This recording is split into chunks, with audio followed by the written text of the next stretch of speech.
Keith Wayman Gentry, born October 3, 1975 in Waco, Texas, grew up in a simple, hard-working family.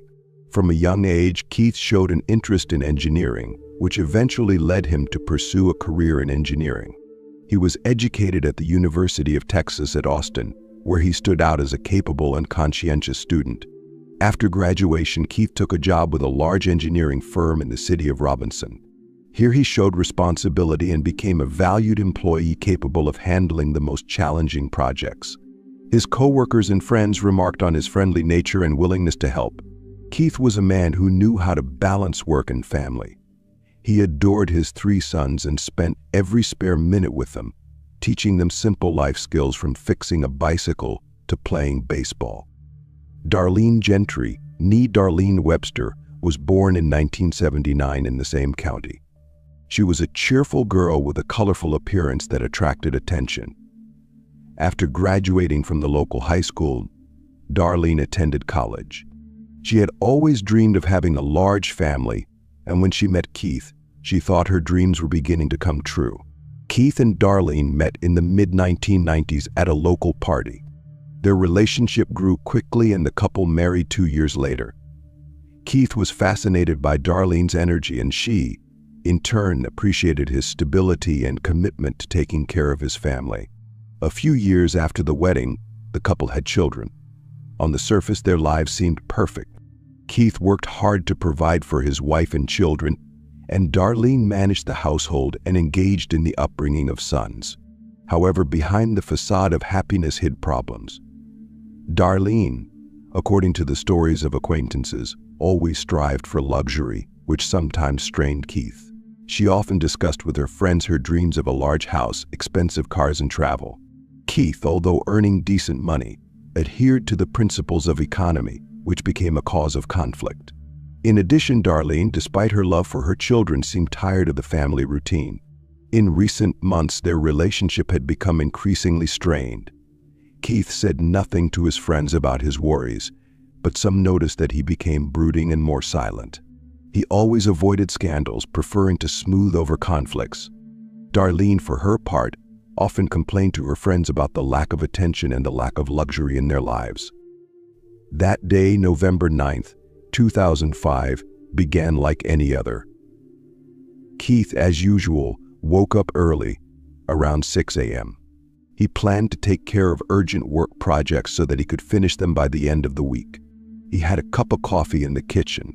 Where everything was neatly organized, Darlene always made sure the house was in order. The house on Shannon Lane was small but cozy. The Gentry family had lived here for a long time, and the neighbors knew them as a decent, friendly couple. The quiet street with occasional cars passing by was the perfect place for a family with children. Darlene also woke up early but, she said, felt unusually tired. She stated that she had intended to help the children with their morning school pickup, but the children were already at a relative's house that day, according to her testimony. Thus, only Keith and Darlene were in the house. At approximately 6:15 a.m., a loud noise was heard. Darlene later claimed that she heard someone breaking a glass door at the rear of the house. She allegedly ran out into the living room and saw the stranger grab a gun from a glass cabinet.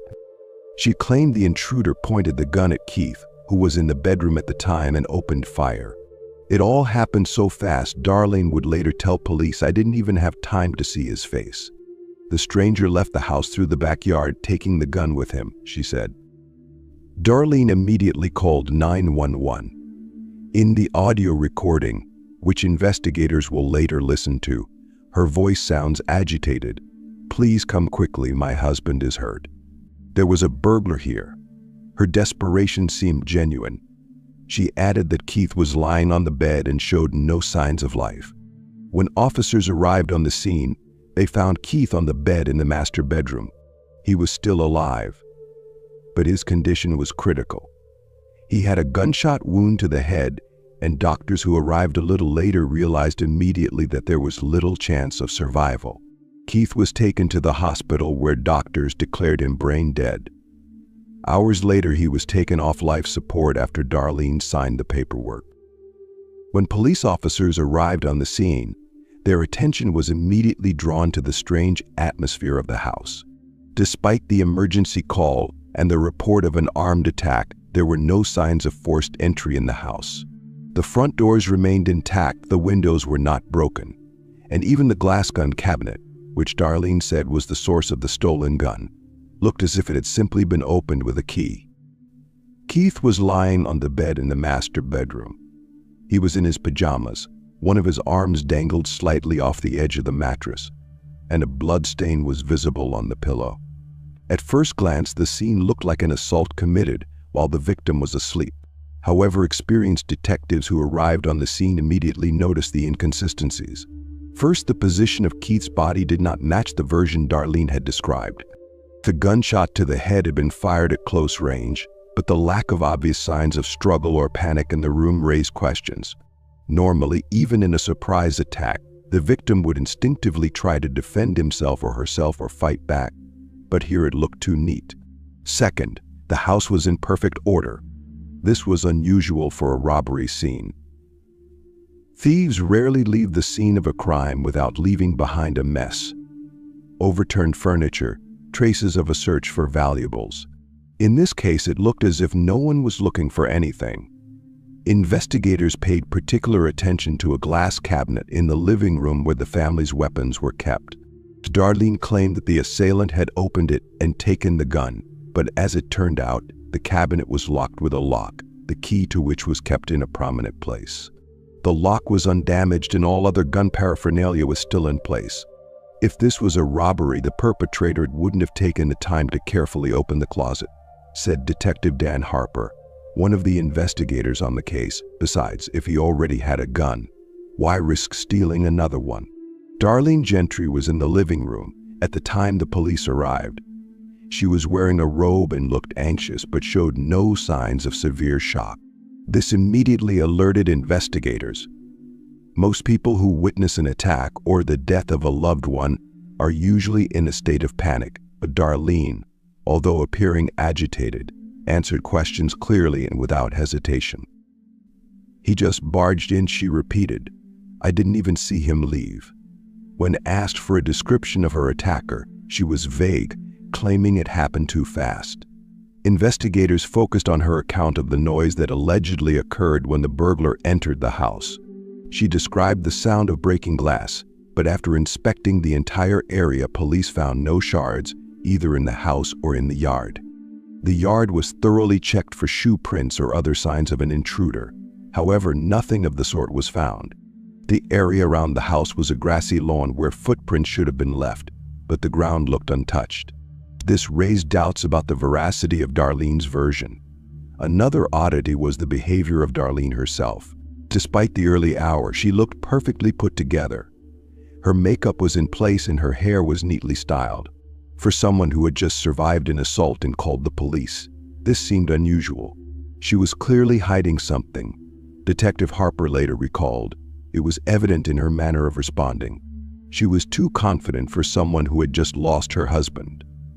A key detail was the fact that Keith's caliber handgun was indeed missing. Darlene claimed that it was the only thing the robber took with him. However, it would later turn out that this weapon would play a crucial role in solving the case. Investigators recorded all the details and submitted Keith's body for forensic examination. The preliminary conclusion confirmed that the shot was fired at close range, possibly within a few centimeters. This rejected the version of a random attack.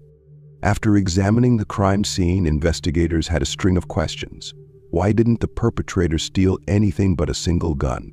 Why were there no signs of forced entry or clutter in the house? And why did Darlene act as if she had prepared for her witness role in advance? These inconsistencies caused the police to focus their attention on Darlene as a possible suspect. But for now, they weren't jumping to conclusions. It was obvious that more evidence would be needed to solve the case, and the story itself would be more complicated than it seemed at first glance. After examining the crime scene and interviewing Darlene Gentry for the first time, investigators began to develop possible theories of what had happened. Initially, they did not rule out a robbery scenario, but the lack of forced entry, evidence of intruders, and Darlene's suspicious behavior led them to consider a staged crime. "It could have been a perfectly planned crime," said Detective Dan Harper, "but too many details didn't add up. It looked like a play where someone made mistakes." The key element was the gun cabinet. Examination of the lock showed that it had not been forced open as Darlene claimed. What's more, the key to the cabinet was in one of the drawers of the living room table, a place well known to any family member. To the police, this was the first signal that the burglar might have been someone close to the family. The investigation began to look into the financial history of the Gentry family. It turned out that there were two large insurance policies in Keith's name, totaling $750,000. The policies included a clause that transferred the entire amount to his wife in the event of his death. Darlene, despite an outwardly stable life, was having financial difficulties. In recent months, she had made major purchases, including a new automobile, and had even discussed with friends the possibility of moving to a larger home. Financial records showed that the couple was under the pressure of debt, and although Keith continued to work, his earnings did not cover Darlene's growing demands. "She loved luxury," said one of Darlene's friends. "All the time she kept saying she wanted a bigger house, a better car. She said she deserved more." After piecing together these facts, investigators began to suspect that a financial motive may have been the basis for the crime. Darlene didn't limit herself to the passive role of widow. Just days after her husband's death, she contacted the insurance company to apply for a payout. She was also interested in selling the house and was considering buying a new one, despite the fact that the funeral had not yet taken place. This behavior angered Keith's relatives. His parents, who had always been supportive of Darlene, began to question her sincerity.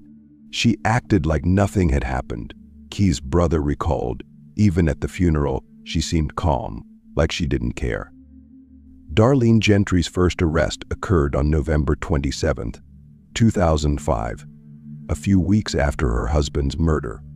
Up until that point, investigators had focused on analyzing evidence and interviewing witnesses in an attempt to verify her version of the armed attack. However, evidence soon began to suggest that Darlene may have been directly involved in the crime. A major factor in the arrest was the inconsistencies in her testimony. Changing details about where she was, what she saw, and how she acted during the alleged attack raised serious suspicions among investigators. By then, police had already determined that the house showed no signs of forced entry and the glass gun cabinet was undamaged. This contradicted her initial theory of a loud break-in. Additional attention was drawn to Darlene's behavior after her husband's death. She immediately applied for an insurance payout, and her actions appeared to be hurried and businesslike rather than those of a bereaved widow. Moreover, in conversations with friends, she began discussing the purchase of a new home, showing that her plans were in contrast to the situation of mourning. These moments were crucial to the first arrest. Suspecting that Darlene may have staged the attack to cover up her involvement in the murder, the police decided to detain her for further questioning. Despite the seriousness of the charges, Darlene was able to be released on bail after her initial arrest. The judge set the bail amount at $50,000, and Keith's parents, still unaware of their daughter-in-law's possible guilt, contributed the money to support her. They truly believed that Darlene could not have committed the murder and that what happened was a tragic coincidence. While at large, Darlene continued to assure everyone of her innocence. She avoided talking to journalists and tried to maintain a semblance of normalcy. However, her behavior under police surveillance became increasingly bizarre. Her attempts to buy a house with a pond and her insistence on draining the pond caught the attention of investigators, who began to consider the possibility that she might have gotten rid of evidence. Darlene's initial arrest did not yield immediate results, as the evidence collected was not enough to bring definitive charges. However, investigators continued their investigation, focusing on her behavior and financial actions. These efforts soon led to important discoveries that were crucial to the rearrest and indictment. A key break in the case was Darlene's behavior after she was released on bail. Investigators noticed that she was showing a persistent interest in an old house with a pond that she was considering buying. That house was for sale, but Darlene, instead of discussing the details of the deal, kept talking about the pond, insisting that it be drained. Police suspicions were heightened when Darlene was spotted in the neighborhood one day. She was looking for something by the pond, pretending to study the area. Investigators decided to check out the site and drain the pond. The results of their efforts were startling. At the bottom, they found Keith's gun, the same one that Darlene claimed had been stolen by the burglar. The important point was that Darlene, unaware that she was under surveillance, was videotaped. The camera recorded her walking around the pond and making motions as if looking for something in the water. This became one of the main clues linking her to the location of the weapon. In addition, analysis of the weapon showed that it had been recently used, and ballistics testing confirmed that it was the gun that fired the shot at Keith. She tried to get rid of the evidence, but she did it so obviously that she gave herself away, one of the detectives recalled. When investigators presented Darlene with the video and forensic results, her behavior changed dramatically. She began to confuse her statements, claiming she didn't know how the gun ended up in the pond and that she was just looking around the area. But her explanation didn't hold up to scrutiny. By then, police had enough evidence to press charges against her. Darlene Gentry was arrested a second time in late November 2005. This time, police had strong evidence to formally charge her with first-degree murder. The investigation, initially centered on a robbery theory, finally shifted to suspicions of a staged crime. Newly arrived police officers at her home apprehended Darlene right in front of her neighbors, causing a wave of surprise and shock in their small community. The neighbors, accustomed to seeing her in the role of caring mother and hostess, were stunned. Darlene seemed to have expected this development. She met the police officers calmly, even too cold-blooded for someone accused of such a horrible crime. Her calmness was perceived as odd, to say the least. "I didn't do anything," she declared as she was led to the patrol car. Still, her words sounded like a prearranged phrase rather than a sincere outburst. This time, the judge set bail at $500,000, making her release unlikely. Unlike the previous case where her parents had secured bail, they now lacked the funds. Darlene remained in custody pending trial while investigators continued to gather evidence. Darlene Gentry was questioned several times during the investigation. Initially, her account of events sounded convincing, but as investigators asked more questions, her version became less and less consistent. These discrepancies in her testimony played a key role in the construction of the prosecution's case. In her initial interview, Darlene claimed that on the morning of the assault, at approximately 6:15, she was in the kitchen when she heard a loud noise that sounded like a door being broken into. She rushed into the living room, she said, and saw the figure of a man who opened a gun cabinet, took a gun, and headed into the bedroom where Keith was. A few seconds later, she heard a gunshot and then the sound of running footsteps. Darlene reported that she immediately called the police. This account seemed plausible, but immediately raised questions for investigators. First, there were no signs of forced entry in the house. Second, the gun cabinet was locked, and the key was in a drawer in the living room that only family members had access to. These inconsistencies warranted a second interrogation. During the second interrogation, Darlene changed some details of her story. She now claimed that she may have left the key to the closet in an accessible place, which could explain how the burglar opened it so quickly. She also added that the gunshot did not happen immediately, but a few seconds after the assailant left the living room. She also gave a description of the man, stating that he was of medium height and wore dark clothing. These details did not match her first statement, where she said she could not get a good look at her attacker. Investigators noticed that her changes looked like an attempt to adjust to their questions. For example, the information about the key and the delay between the noise and the gunshot came only after police pointed out that there were no signs of forced entry and found the key in a locked drawer. At the third interrogation, Darlene made even more changes. She stated that she was not in the kitchen but in the bedroom at the time of the noise. This contradicted her original version. She also said that she hid in the bathroom after the shooting and did not come out until the house was quiet. This contradicted her statement that she immediately called the police. Darlene also changed her version as to how the burglar left the house. While she initially said she did not see him leave, she now claimed she watched the man run out the back door. Investigators noted that there were no such footprints. Darlene's testimony kept changing, making her story less and less believable. Her stories included more and more details that were not in the initial interviews. The location she was in at the time of the alleged attack changed several times, as did her actions after the shooting. These inconsistencies, along with the inconclusive description of the robber, led investigators to conclude that Darlene was attempting to confuse the investigation. Investigators realized that Darlene was changing her story in an attempt to fit the inconsistencies identified by police. These inconsistencies heightened suspicions of her involvement. Prosecutors used them in court to prove that her stories were an attempt to confuse the investigation and hide the truth. Darlene Gentry's story quickly became a major topic of discussion in McLennan County. Prior to the murder, the Gentry family was considered role models.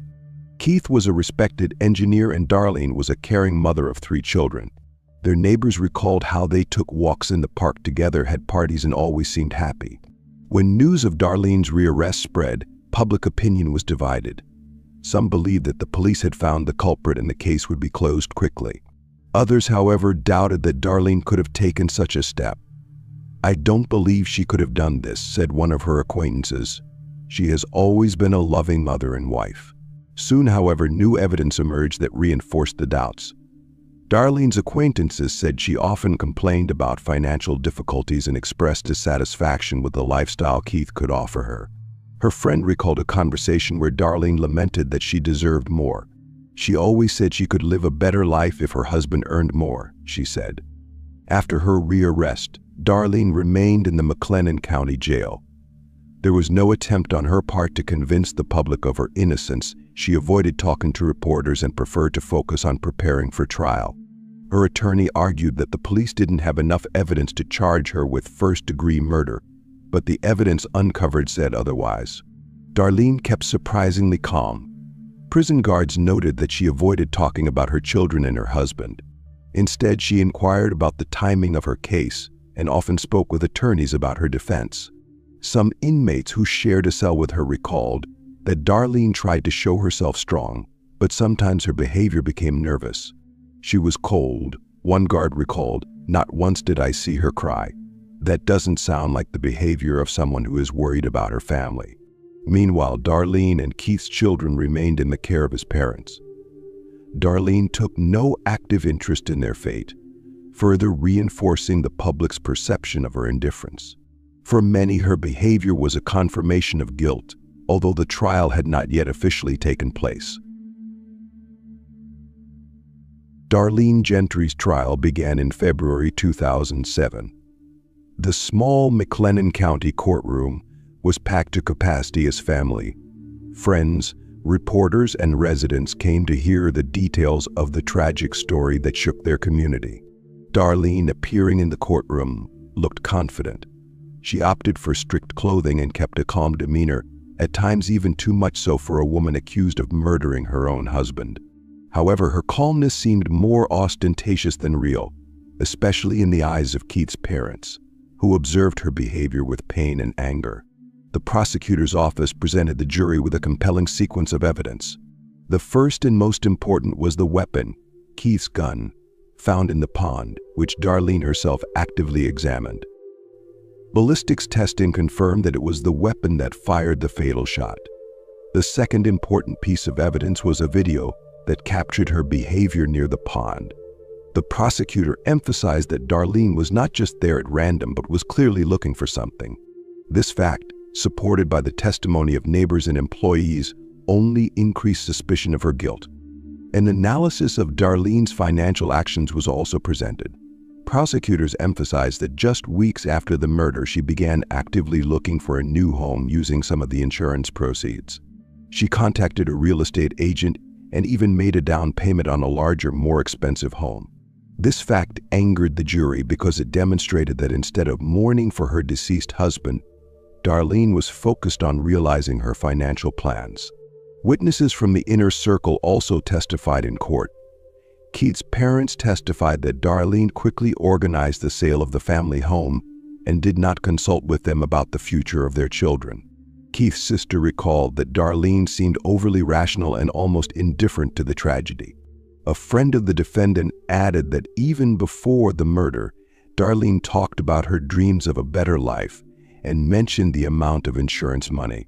All of her actions after Keith's death, the prosecutor said in closing argument, show her true intentions. She planned this crime to get the money and start a new life, but did not calculate that the truth would come out sooner or later. After the verdict was announced, Keith's parents couldn't hold back tears. His father stood up from his seat holding his wife's hand and quietly said, "At last justice has been served."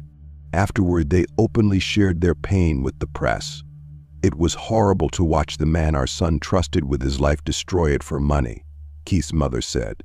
After the trial, they took custody of their 3 sons, realizing they had a difficult road ahead of them. "It's hard," Keith's mother admitted to reporters, "but we're going to make sure the kids know what a wonderful man their father was." On February 6, 2007, Keith's murder trial began. After 5 hours of deliberations, the jury found Darlene Gentry guilty of first-degree murder. The next day, the court sentenced her to 60 years in prison, the maximum term without parole for the next 30 years. The judge noted that the motive for the crime greed made the case especially grave. Darlene took the verdict stone-faced, showing no emotion. Her lawyer said he would appeal, but it was clear to most observers that the evidence against her was too strong.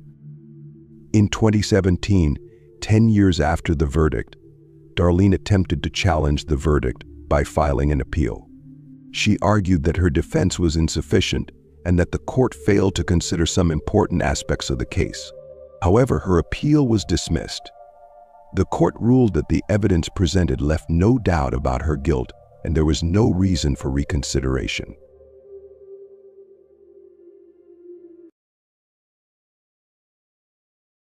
Jordan Lynn Graham was born in 1991 in the small and quiet town of Kalispell, located in the state of Montana. Her working-class parents raised her in a strict but friendly environment with a strong emphasis on family values and religious upbringing. From an early age, Jordan showed an interest in church ministry and was active in youth programs, which solidified her reputation as a disciplined and humble girl. In high school, she was an average student, not seeking leadership or participation in community activities, preferring to spend time with close friends or in prayer. After high school, Jordan enrolled in community college where she studied basic parenting, dreaming of working with youth. Despite her shyness, she was known among her friends as a quiet and devout girl who participated in church activities. Her environment described Jordan as quiet and closed off. She did not seek out noisy company and rarely took the initiative to socialize, making it seem as if she tried to live in the shadow of brighter personalities.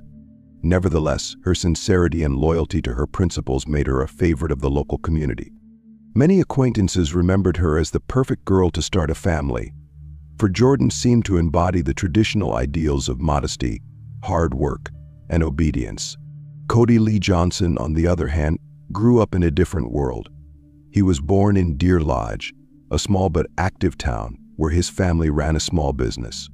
From childhood, Cody stood out for his upbeat personality, energy, and confidence. At school, he actively participated in sports competitions, was captain of the basketball team, and always found a common language with others.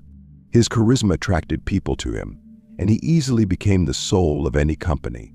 After graduating from high school, Cody found his calling in the automotive industry, starting to work as a manager in a car dealership. His ambitions went far beyond his current job, and he dreamed of one day opening his own business. Sociable and charismatic, Cody's friends recalled that his main trait was his ability to see the best in people. He was an optimist and always sought to support those who were in difficult situations. It was this trait that may have played a key role in his relationship with Jordan. They met at church, a place that became common ground for their so different worlds. Jordan was attracted to Cody by her restraint and devotion to tradition, and Cody in turn won her over with his charm and confidence. Their relationship developed rapidly, although it seemed to others that the couple was too different they found common ground due to their religious views and desire to create a strong family. Just a few months after meeting, Cody proposed to Jordan, giving her a ring, which he carefully chose, trying to reflect in it all his love. Jordan, though hesitant, accepted the proposal, explaining her agreement by saying that she felt God's blessing on this union. However, despite the external harmony, the first warning signs began to appear in the couple's environment. Cody's close friends said that Jordan was too withdrawn and did not always support his active lifestyle. She avoided participating in his social gatherings, often excused by fatigue or busyness. In turn, Jordan's friends shared doubts that she was ready for such a major step. One of her close friends recalled Jordan was always indecisive. When she said she was getting married, it sounded like she was convincing herself, not us. The wedding took place in June 2013. It was a small but solemn event organized with family and friends. Jordan looked gorgeous in a white dress, but according to eyewitnesses, her face did not radiate the joy that usually accompanies the bride. She seemed tense, avoided talking about the future, and barely smiled. Cody, on the other hand, was overflowing with happiness, proudly introducing his wife to all the guests. The first few days of married life were a contrast. Cody seemed to be over the moon, posting photos on social media with the caption, "I am the happiest husband in the world." Jordan, on the other hand, began to become increasingly private, sometimes disappearing for hours at a time and avoiding talking about their plans together. Her friend recalled that a week after the wedding, Jordan texted her, "I think I made a mistake. This is not what I expected." However, Jordan did her best to maintain a semblance of happiness. She accompanied her husband to gatherings with friends and family events, though she did so without enthusiasm. Her coldness was increasingly conspicuous, but Cody didn't want to notice it. He kept telling his friends that he loved her and would do anything to make their lives perfect. Nevertheless, a shadow of doubt began to shadow their marriage. There were more and more misunderstandings in their communication. Jordan claimed she was having trouble adjusting to her new status, and Cody, on the other hand, tried to speed up the adjustment process, not noticing that it was only exacerbating her internal conflict. This tense balance lasted only a week, until one day Jordan suggested a trip to Glacier National Park to spend a day away from the hustle and bustle. Cody happily agreed, unaware that this trip would be their last. Glacier National Park, near Kalispell, is known for its majestic scenery, high mountain ranges covered in dense forest, clear lakes, and winding trails that attract tourists and locals alike. It's a place that seemed perfect for getting away from the hustle and bustle of everyday life and enjoying the silence of nature. However, in early July 2013, this picturesque park became the site of a tragedy that shocked not only those close to Jordan and Cody, but the entire community. Cody Lee Johnson went missing on July 7, 2013. That day, he told friends that he was going to meet up with Jordan, who suggested spending the evening outdoors. However, by late afternoon, his phone stopped answering, which was completely uncharacteristic of him. His friends became concerned but decided that Cody was just spending time with his wife and therefore did not raise the alarm. The next day, Cody didn't show up for work. This alarmed his co-workers, as he had always been known for his punctuality. Soon they reported his disappearance to the police. From the beginning, Jordan looked worried. She told friends and police officers that Cody left the house with friends on the evening of July 7th to go for a car ride and never came back. Her story seemed plausible, however, it lacked details. Jordan couldn't give the names of the people she claimed Cody left with. She also claimed she didn't know where exactly they were headed. The police launched an investigation, and the first step was to survey the places Cody frequented. However, no trace of the man could be found. According to friends, he had not planned any long trips. Cody's car was left in a parking lot near the house, which ruled out the possibility that he had gone far away. All indications were that he left the house on foot or was picked up in another car. A few days after his disappearance, Jordan suddenly told police that she remembered talking to Cody before he went missing. According to her, he mentioned that he was going to go to Glacier National Park. This statement surprised investigators, as she had previously only mentioned him going out with friends. Nevertheless, the police decided to test this version. The survey of the park began with the most popular routes, but the search was hampered by the huge area of the territory. A few days later, Graham suddenly reported that she had found Cody Johnson's body at the foot of a cliff, at a place called Plantleaf Point. This place is known for its steep slopes and dangerous trails, but usually only experienced hikers go there. An examination of the body revealed that he had fallen from a great height. Initially, it looked like an accident, which may have explained the man's disappearance. However, investigators noticed a strange detail. The body lacked the characteristic signs that the man had tried to grab onto something when he fell. These nuances alerted the police, but so far they have not rushed to conclusions. Meanwhile, Jordan continued to exhibit strange behavior. After the discovery of Cody's body, she showed little emotion. Moreover, she herself volunteered to accompany the police to the scene. At the scene, Jordan pointed to the body. She appeared calm, but eyewitnesses noticed that her hands were shaking. This scene became a turning point in the investigation. Police officers began to doubt her version of events and decided to delve into the details of her story. One of the first details that made investigators suspicious was a black cloth eye patch found near the body. It was lying on rocks a few meters from the cliff, as if it had been removed or had fallen by itself. Experts confirmed that it was not a random item. The blindfold had clearly been used recently.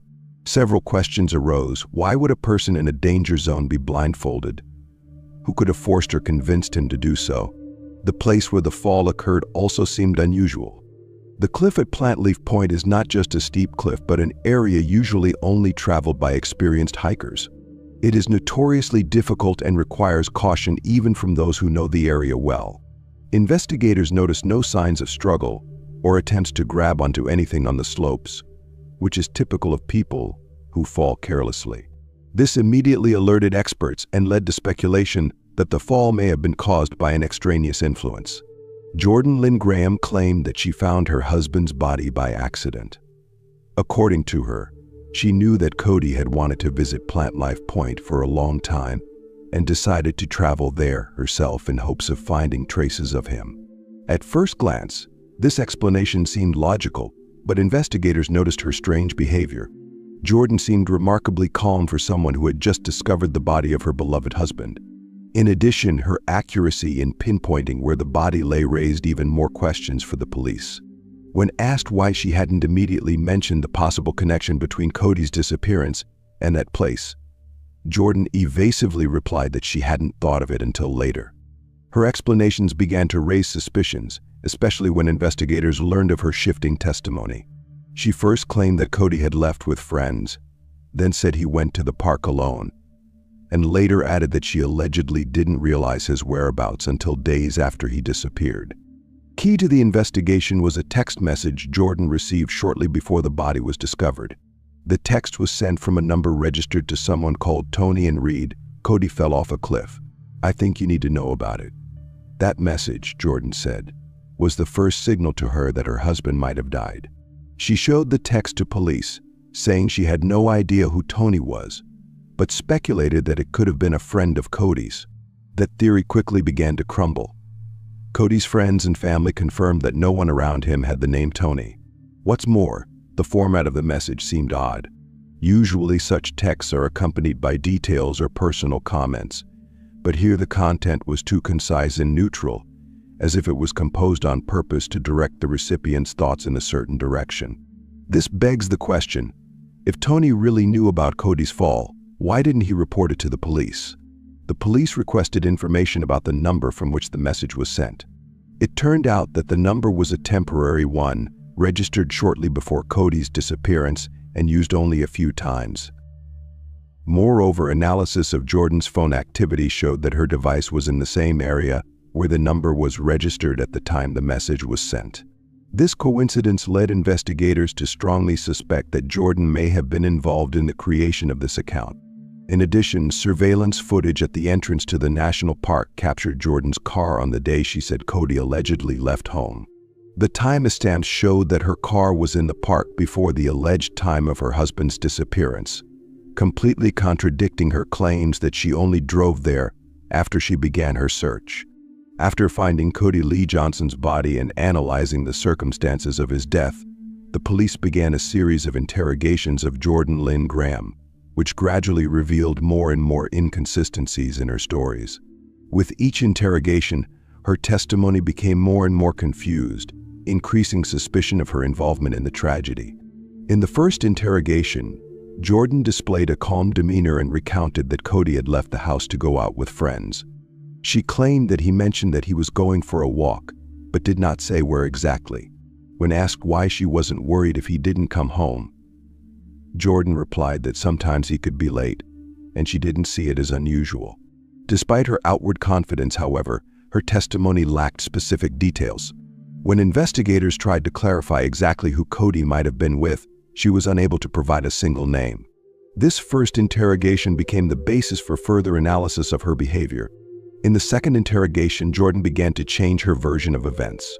She stated that Cody had mentioned Glacier National Park as one of the places he wanted to go, even though she had previously claimed that he was going for a drive with friends.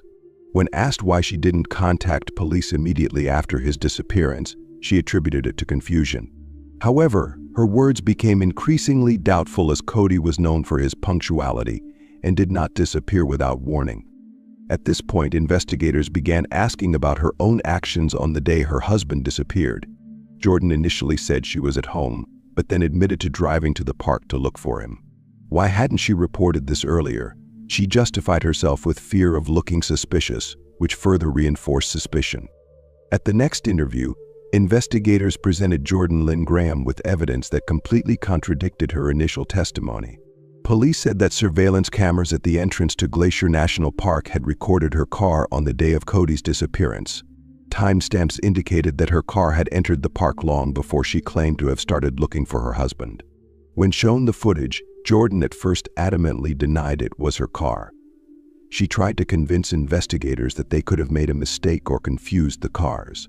However, when she was provided with detailed footage of her vehicle's license plate numbers, she began to change her story. Jordan now stated that she drove to the park following a hunch like Cody might have been there. However, this explanation raised even more questions. Investigators clarified if she had really decided to look for her husband, why didn't she inform the police or her friends? Her explanations became more and more confused. She was confused about the sequence of events, first claiming that Cody had wanted to visit the park on his own, and then admitting that she might have suggested the idea. When asked how she'd known he'd be at the park, Jordan couldn't give a clear answer. These contradictions reinforced suspicions that her trip to the park was a planned part of the events leading up to her husband's death. The most important twist in the investigation was a message from Tony. Jordan showed it to the police as evidence that Cody had fallen off the cliff and presented it as the first confirmation of his death. However, an analysis of the number from which the message was sent revealed that it was temporary and registered just days before the tragedy. Investigators discovered that Tony was a fake account created by Jordan herself. She had sent the message to herself to give the impression that someone else knew about Cody's death. This fact became one of the most significant in the investigation. The fake account was an attempt by Jordan to cover her tracks and misdirect the investigation. In addition, the nature of the text message looked unnatural and more like a staged message. When investigators confronted her with this evidence, she tried to deny her involvement, but the evidence against her was too strong. When investigators began examining the scene, one of the findings was a black bandage lying a few feet away from Cody Lee Johnson's body.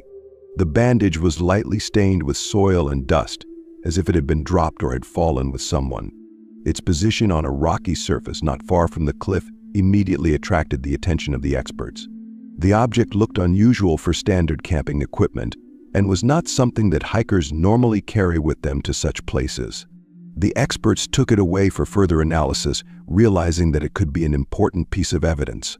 While examining the bandage, the experts found that the inside of the fabric retained traces of sweat, indicating that it had been used just before the fall. The examination confirmed that it was the right size and shape for a blindfold, which means that it could have been used to disorient a person in space. This fact reinforced suspicions that the blindfold may have been placed on Cody at the time of his fall. Investigators also paid attention to the nature of Cody's fall. Trauma experts pointed out that his body did not have the characteristic scratches or injuries that occur when a person instinctively tries to grasp onto something when falling. This meant that he probably did not see the approaching danger.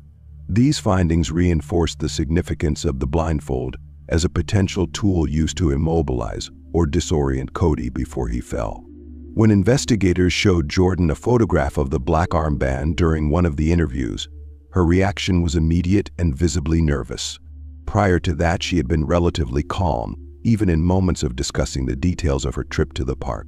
At the mention of the armband, however, her voice began to show signs of uncertainty.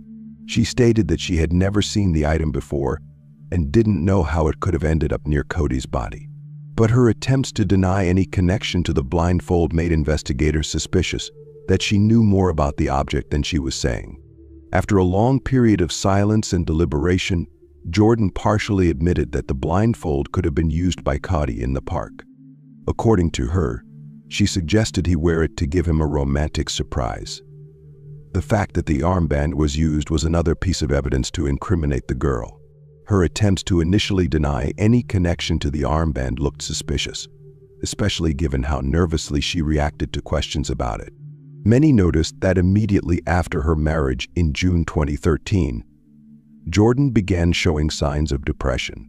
She seemed withdrawn, avoided social gatherings with friends, and increasingly secluded herself. Her close friend later told investigators Jordan seemed frustrated. She said several times that the marriage was not what she expected. One of the main reasons for her dissatisfaction was that she did not feel comfortable in her role as a wife. Jordan avoided physical intimacy with Cody, who, on the contrary, sought to strengthen their relationship through intimacy. This caused tension between them, especially since Cody was open about his desire to build a family. Jordan, according to her contacts, saw these attempts as pressure and felt cornered. She said it scared her, a friend recalled. The tension reached its peak when Jordan began discussing the possibility of ending the marriage with her friends. She mentioned several times that she wasn't sure if she had done the right thing by getting married. In one message sent shortly before the tragedy, she wrote, "I don't know if I can go on living like this. I thought things would be different." Her words pointed to an internal conflict that was growing by the day. Cody, for his part, didn't notice or didn't want to notice these signs. He continued to show his love and posted photos of their life together on social media with captions like, "I am the happiest husband in the world." For Jordan, however, this only added to the pressure. She felt she had to maintain the appearance of a happy marriage despite her growing resentment.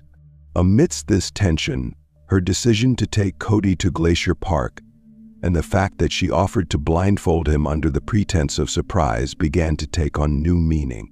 Investigators speculated that Jordan saw it as a way to end the relationship without having to go through the complicated divorce process, which could have affected her reputation and drawn condemnation in a religious community where divorce was not welcomed. After a series of interrogations in which Jordan became increasingly confused in her versions and confirmation of her connection to the fake Tony account, investigators decided to detain her. Jordan Lynn Graham was taken into custody at her home. She was charged with second-degree murder. She remained calm but tried to claim there was a mistake. Her parents said it was a misunderstanding and expressed their intention to defend their daughter. Jordan's arrest became a high-profile event in Kalispell. People who knew her as a quiet and devout woman were shocked. However, the investigation already had enough evidence to proceed to trial. After Jordan Lynn Graham's arrest, her case generated widespread public interest. In Kalispell, a small and close-knit town, many could not believe that a devout young woman could have been involved in a murder. Nevertheless, the evidence gathered pointed to the contrary. The prosecutor's office began carefully preparing for the trial, building a case based on evidence, expert testimony, and Jordan's motives. The prosecution focused on a coherent reconstruction of the events that led to Cody Lee Johnson's death. They argued that Jordan felt unhappy in her marriage and saw no other option but to stage an accident. Prosecutors put forward the theory that she lured Cody to Glacier National Park, taking advantage of his interest in the local sites. offered him a blindfold under the pretext of a romantic surprise, and pushed him off a cliff.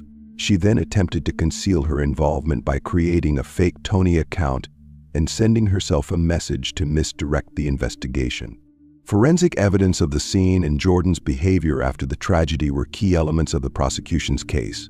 Prosecutors have argued that her actions were not only premeditated but also carefully considered, despite the subsequent confusion in her testimony. Jordan's attorneys argued that what happened was an accident. They insisted that Jordan wanted to strengthen her relationship with her husband by organizing a surprise outing, but the situation got out of hand. In their version, Cody himself got too close to the edge of the cliff, slipped and fell. The defense tried to convince the court that the black bandage found at the scene was irrelevant, and the fake Tony account was created in a state of panic. In addition, the attorneys tried to portray Jordan as a depressed and intimidated woman who was unable to cope with the unexpected circumstances. They argued that her errors in testimony were due to her emotional state and not an attempt to cover up the crime. The trial attracted attention not only from local residents but also from the media. The prosecutor's office called witnesses who described the strain on Jordan and Cody's marriage, her repeated complaints of dissatisfaction with family life, and her desire to end the marriage. Experts testified that the nature of Cody's injuries and the circumstances of his fall made an accident unlikely. They pointed to the black armband as a possible tool that disoriented Cody before his fall. The defense tried to discredit the evidence and made arguments about Jordan's physical inability to push her husband. However, the evidence presented, including fake account activity, surveillance footage, and analysis of Jordan's behavior, gradually convinced the jury of her guilt. On March 27, 2014, the court found Jordan Lynn Graham guilty of second-degree murder. The court concluded that her actions were premeditated, although not in the nature of a premeditated murder. As punishment, Jordan was sentenced to 30 years in prison. Michelle Williams was born in 1977 in a small town in North Texas. Her parents belonged to the middle class. Her father worked as a mechanic, and her mother was engaged in raising children. Michelle grew up a cheerful girl who was always in the center of attention. At school, she was known as a bright and active student. She was fond of theater and participated in school productions, where her natural charisma and ability to attract attention quickly made her a favorite of the audience. These qualities Michelle will carry through her life, using them not only to win sympathy, but also to achieve personal goals. After graduating from high school, Michelle decided to pursue an education in business. She enrolled at a local college, dreaming of a career in management, but her ambitions never materialized. Despite a solid start, she was never able to achieve significant success. Working in administrative positions, Michelle was known as a friendly and personable colleague, but often her behavior raised questions. She changed jobs frequently, drawn to new prospects, but never stayed long. Colleagues remembered her as a woman of strong character, but sometimes prone to manipulation, especially if it could benefit her. Michelle's personal life was no less intense. Her first marriage took place when she was only 22 years old, but lasted only 3 years. The second attempt to start a family was equally unsuccessful. Both of these failures put an imprint on her outlook on life. Michelle did not lose her self-confidence, but increasingly began to seek the stability and luxury she saw in other people's marriages. Her dream of real family happiness became more and more distinct. In 2008, fate brought her together with Greg Williams, a man who seemed to be the epitome of everything she dreamed of. They met at a party through mutual friends, and Greg immediately took notice of a bright woman with brilliant manners and an infectious laugh. He was 6 years older than her, but the age difference only emphasized his maturity and stability. Greg was a successful professional building a career in IT and had a reputation for being a quiet, hard-working man. For Michelle, he was the epitome of reliability, and she, in turn, charmed him with her energy and charm. Their romance developed rapidly. Greg, who was previously unmarried, saw Michelle as his first and only love. In the same year after their acquaintance, they married and moved into a spacious house in Colleyville. For Miss Sheila, this union was a new chapter in her life, and she truly believed she had finally found what she was looking for. Greg adored his wife, and the arrival of first a daughter and then 2 sons strengthened their bond. The Williams family looked like a dream come true, a successful husband, a loving wife, and a cozy home full of laughing children. However, as is often the case, the facade of happiness hid problems. Greg was a workaholic, and although he tried to make time for his family, work often took first place. Miss Sheila, used to the attention, was beginning to feel lonely. She increasingly complained to her friends that Greg was becoming distant, spending more time on his laptop than with her. In addition, her attachment to luxury was becoming more and more noticeable. She spent considerable sums on expensive items, home decor, and infrequent travel, which sometimes became the cause of quarrels. Over time, the tension between the couple became noticeable. Greg, as a practical man, was concerned about his wife's spending, and Miss Sheila seemed to think he no longer valued her. These conflicts, however, remained hidden from their surroundings. Neighbors and friends saw them as role models and admired their lifestyle. For everyone around them, the Williamses were the perfect family that manages to combine career, child rearing, and harmonious relationships. On October 13th, 2011, at 4:40, Michelle called 911 to report that her husband, Greg Williams, had been shot and killed by unknown assailants who had broken into their home. Her voice, full of tears and despair, prompted the dispatcher to send patrol cars immediately. What awaited police at the scene looked both tragic and bizarre. Michelle met the officers on the doorstep. Her face was pale, her eyes red from crying, and her movements erratic. She explained that she was startled by a sound downstairs and went down to check what was going on. "I heard a noise like someone breaking down the door," she said, struggling to hold back sobs.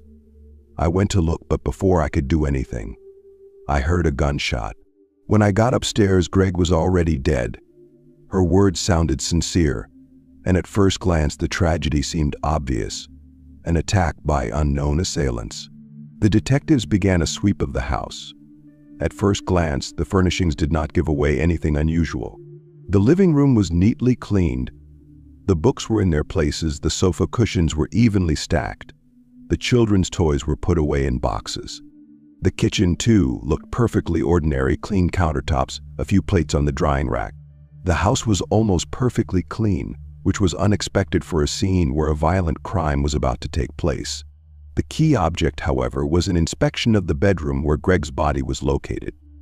Greg Williams, a 40-year-old IT professional, was lying on a bed in the master bedroom. He was covered with a blanket, as if he was getting ready for bed. Next to his body was a pillow with a large blood stain on it.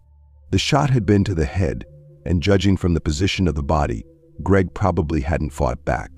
However, the room didn't look like what violent crime scenes usually look like. There were no signs of a struggle, no overturned furniture, and no signs of panic. On the bedside table next to Greg stood his glasses, his phone, and a cup of tea. The tea was underdrawn, which seemed natural for a man who was preparing to go to bed. Police focused on these details as they could shed light on the last minutes of the man's life. Michelle's room across the hallway looked untouched, and the beds of the 3 children, 2 boys and a girl, still had neatly folded blankets on them. The children appeared to be sound asleep in their rooms and had not heard what had happened. There were no signs of disorder in the house. Burglars usually leave behind chaos: open drawers, scattered items, stolen valuables. But in this case, the Williams house remained as it had been the night before. Even in the master bedroom where the tragedy occurred, everything was in its proper place. This raised a lot of questions for investigators. Why did the intruders break into the house and kill Greg, but not touch anything of value, such as the laptop on the desk or the jewelry in the bedroom? As the police searched the house, Michelle stayed close by, her emotions ranging from tears to panic attacks. She answered questions, but her stories were confusing. Michelle's words sounded sincere, but her condition and the details of her story gave the detectives conflicting feelings. The key moment was the inspection of the garden. The officers noticed a gun lying by the back door. Its location looked suspicious, as if it had been left there on purpose so that it would be easily spotted. The divorcing key next to it also looked unusual. It was clean and clearly had not been used for forced entry. Detectives noted this as a possible attempt to create the illusion of a break-in. However, they had not yet drawn conclusions that night, as more detailed analysis was required. Also of interest were the children's toys left in the backyard. They were stacked neatly, which was unusual for a place where Michelle claimed the attackers might have been. The lawn and garden paths also had no traces of dirt or grass typical of a sudden intrusion. These small details did not fit the overall picture of the attack. Police sealed the house and collected all possible evidence. Detectives focused on every item that could shed light on what had happened. This required further investigation, ballistics on the gun, fingerprint analysis, chemical analysis of the tea from Greg's cup, and an examination of all the locks and doors. As night turned to early morning, the Williams family home, which had seemed hours ago a symbol of peaceful family life, became the center of tragedy and mystery. Police were left with many questions. Who could have broken into the house without leaving a trace? Why weren't the children awakened by the gunshot? And why did the attack, according to Michelle's story, end in murder but not affect other aspects of their lives? At this point, investigators were not drawing conclusions, letting the facts speak for themselves. All speculation and conjecture had to be supported by evidence. However, the very setting of the crime scene, quiet and almost undisturbed, continued to evoke a sense of unnaturalness. The tragedy that had occurred in this house concealed more questions than answers. The morning after the tragedy, investigators began a more thorough analysis of the crime scene. Every detail from the gun found by the back door to the cup of tea on the bedside table could be a clue. As the setting was explored, more and more questions arose that began to change the original version of events. The first thing that caught the investigators' attention was the odd arrangement of the objects found. The gun lying by the back door was registered to Greg Williams. This fact raised doubts. Why would the intruders use a gun found in the house instead of coming in with their own? Even more suspicious was the divorce key that Michelle said the attackers allegedly used to break in. However, a detailed inspection of the door revealed that the lock was intact, and the door itself showed no signs of having been forcibly opened. The home's alarm system also drew attention. Normally, the Williams family was strict about security and always activated the system before going to bed. But that night, the alarm system didn't work. When detectives asked Michelle why she didn't turn it on, she said she simply forgot. This moment seemed odd, given that Michelle had always emphasized her concern for the children's safety. While the evidence was being analyzed, investigators continued to observe Michelle's behavior. Her emotions seemed genuine, but her answers to questions were often contradictory. For example, she mentioned Greg's insurance policy several times, explaining that it was to provide for their children. This comment sounded odd in the context of what had happened, as if she was preparing in advance to explain her financial situation. Neighbors interviewed by police recalled Michelle's recent complaints of a strained relationship with her husband. She mentioned feeling trapped in a golden cage and wishing for more freedom. These comments, while not direct evidence, added new context to the tragedy. Another important aspect was the examination of the family's financial records.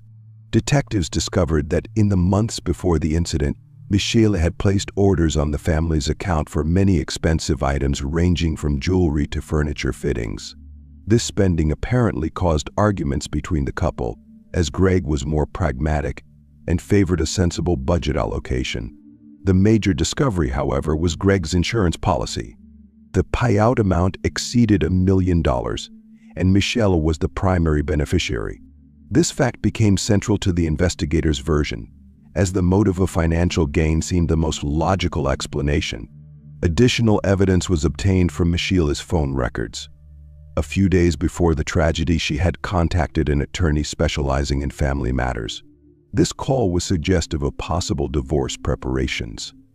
If Michelle was planning to separate from Greg, could she have been afraid that her financial situation would worsen after the divorce? In addition, family friends mentioned that Greg, shortly before his death, had discussed the possibility of amending his insurance policy to spread the payments among all the children. This fact could have caused conflict and possibly pushed Michelle into desperate action. By this point, investigators had put together a compelling enough picture to focus on Michelle's role in what happened. However, her guilt was still in question. They took their time making accusations, wanting to gather additional evidence that could support their hypothesis. The first thing that caught the investigators' attention was that there were no signs of forced entry. All the doors and windows of the house were intact. The locks on the doors had no damage. The alarm system, although not activated, also showed no signs of tampering. This immediately raised doubts about the intruder theory. If the intruders had indeed entered the house, how?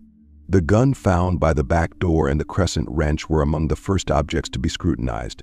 Forensics showed that the crescent wrench had not been used at all, not for burglary, not for any direct purpose, indicating that it was either recently acquired or simply never used. It had simply been left near the door, as if deliberately left there to elicit certain conclusions. The gun, on the other hand, was registered to Greg and was usually kept in a locked safe located in another part of the house. This suggested that the intruders knew the location of the gun and had access to it. How the intruders got hold of the weapon and why they used the homeowner's weapon rather than bringing their own was also unclear. The fact that there were no handprints on these items added an additional shade of strangeness. The detective's attention was also drawn to the cup of tea on the bedside table. The tea in the cup was half drunk, which looked quite natural for a person preparing for sleep. However, experts later found traces of sedatives in the tea. This fact became a key link in the new version of what happened. Could Greg have been sedated before he was shot? Michelle's behavior also raised questions. She seemed emotionally distressed, crying and assuring that she could not believe what had happened. However, her words and actions did not always match. For example, she repeatedly mentioned her husband's insurance policy, claiming that the money from it was to secure their children's future. Her focus on the financial side of the tragedy seemed odd and untimely to detectives. Neighbors interviewed by police did not hear any noise or gunshots that night. However, they said they had noticed tension between the couple in the weeks before the incident. One neighbor recalled Michelle complaining that Greg spent all his time at work and paid no attention to her at all. He spends more time with his laptop than he does with his family, she said.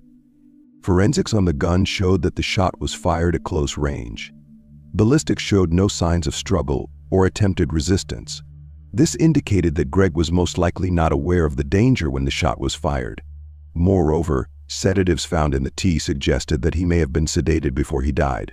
These facts further contradicted the theory of a surprise attack. As evidence and circumstances were analyzed, investigators began to focus on Michelle.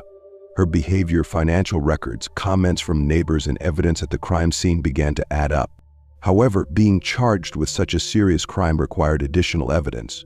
The police took their time, realizing that any mistake could cost a failed case. Special attention was paid to Michelle's psychological state. Her stories of tension in her relationship with Greg, complaints about lack of attention, as well as hints about her desire for more financial independence played a role in building a theory of possible intent. Family friends recounted that Greg had recently discussed changes to his insurance policy. This may have caused Michelle anxiety if she thought she would lose complete control of her finances. A key point was the discovery of contradictions in Michelle's testimony. She persisted in claiming that she heard the noise of a break-in, but the experts found no evidence of forced entry.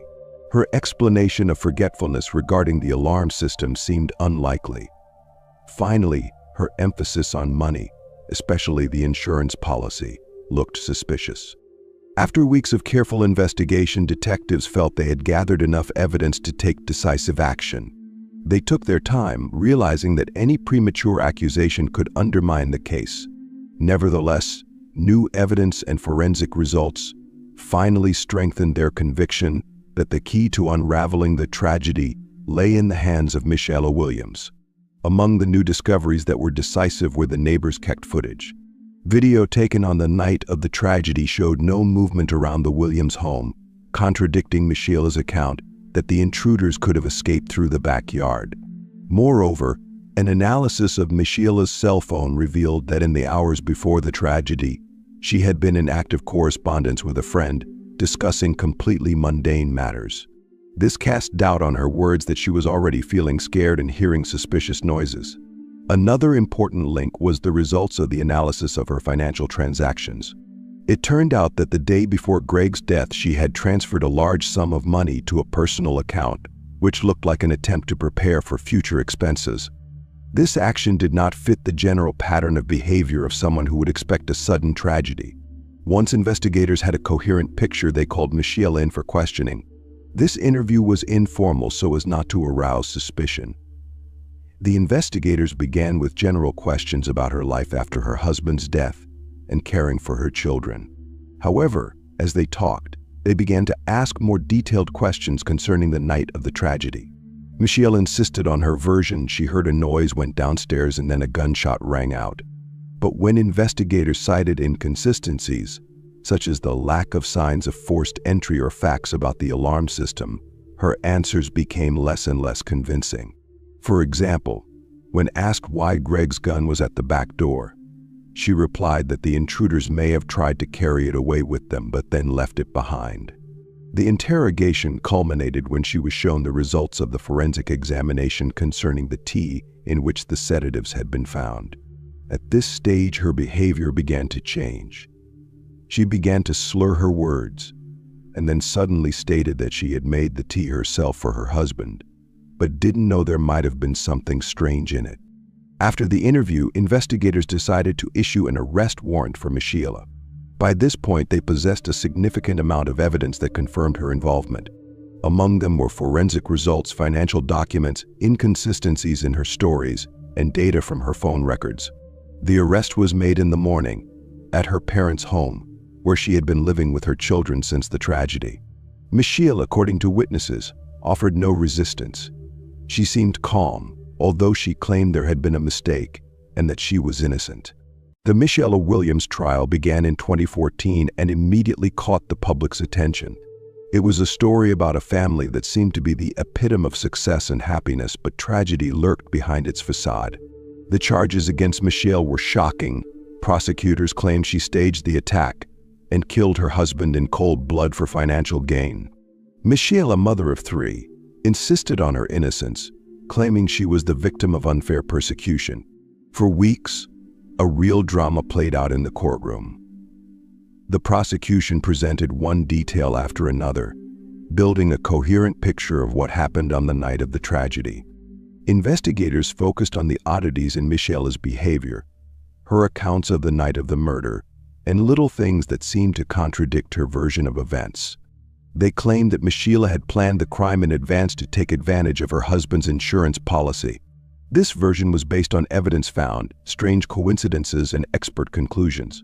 Prosecution witnesses, including neighbors and close family friends, recounted Michela complaining about her husband.